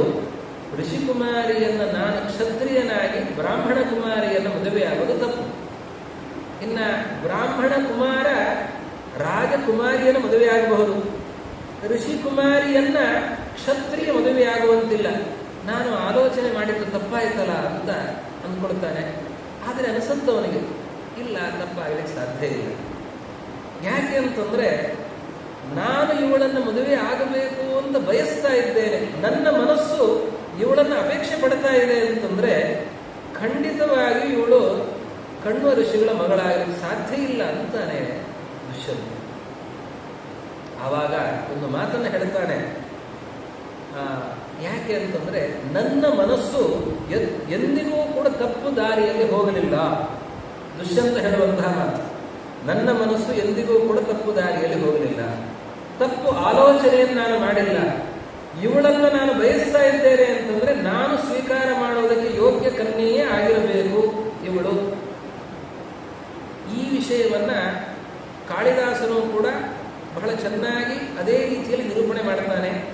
ಸತಾಂ ಹಿ ಸಂದೇಹ ಪದೇಶು ವಸ್ತುಷು ಪ್ರಮಾಣ ಅಂತಃಕರಣ ಪ್ರವೃತ್ತಯ. ಇದು ಕಾಳಿದಾಸನ ಶಾಕುಂತಲದ ಮಾತು. ಸಜ್ಜನರಿಗೆ ಗೊಂದಲ ಉಂಟಾದಾಗ, ಯಾವುದು ಸರಿ ಯಾವುದು ತಪ್ಪು ಅಂತ ಉಂಟಾದಾಗ, ಗೊಂದಲ ಉಂಟಾದಾಗ ಅಂತಃಕರಣದ ಪ್ರವೃತ್ತಿ ಅದು ನಿರ್ಣಾಯಕ ಆಗತ್ತೆ. ಇವತ್ತು ನನ್ನ ಮನಸ್ಸು ಹೇಳ್ತಾ ಇದೆ ಇವಳು ಸ್ವೀಕಾರಾರ್ಹಳು ಅಂತಂದ್ರೆ ಇವಳು ಋಷಿಕುಮಾರಿ ಆಗಲಿಕ್ಕೆ ಸಾಧ್ಯ ಇಲ್ಲ. ಆಮೇಲೆ ವಿಚಾರ ಮಾಡಿದಾಗ ಗೊತ್ತಾಗತ್ತೆ, ವಿಶ್ವಾಮಿತ್ರರಿಗೆ ಮೇನಕೆಯಲ್ಲಿ ಹುಟ್ಟಿದವರು. ವಿಶ್ವಾಮಿತ್ರರು ಅವರು ಹುಟ್ಟಿನಿಂದ ಕ್ಷತ್ರಿಯರು, ಗಾಧಿರಾಜನ ಮಗ ವಿಶ್ವಾಮಿತ್ರರು. ಅವರು ತಪಸ್ಸನ್ನ ಮಾಡಿ ಬ್ರಹ್ಮರ್ಷಿಗಳಾಗುವ ಮೊದಲೇ, ಬ್ರಹ್ಮರ್ಷಿಗಳಾಗೋದಕ್ಕೆ ತಪಸ್ಸನ್ನು ಮಾಡ್ತಾ ಇರುವ ಕಾಲದಲ್ಲಿ ಮೇನಕೆಯಲ್ಲಿ ಹುಟ್ಟಿದವಳು ಶಕುಂತಲೆ. ಮೇನಕೆ ಪಡಿತಾ ಇದ್ದಾಳೆ, ಅವಳನ್ನ ಅಲ್ಲೇ ಕಾಡಿನಲ್ಲಿ ಬಿಟ್ಟು ಮೇನಕೆ ಹೊರಟೋಗ್ತಾಳೆ.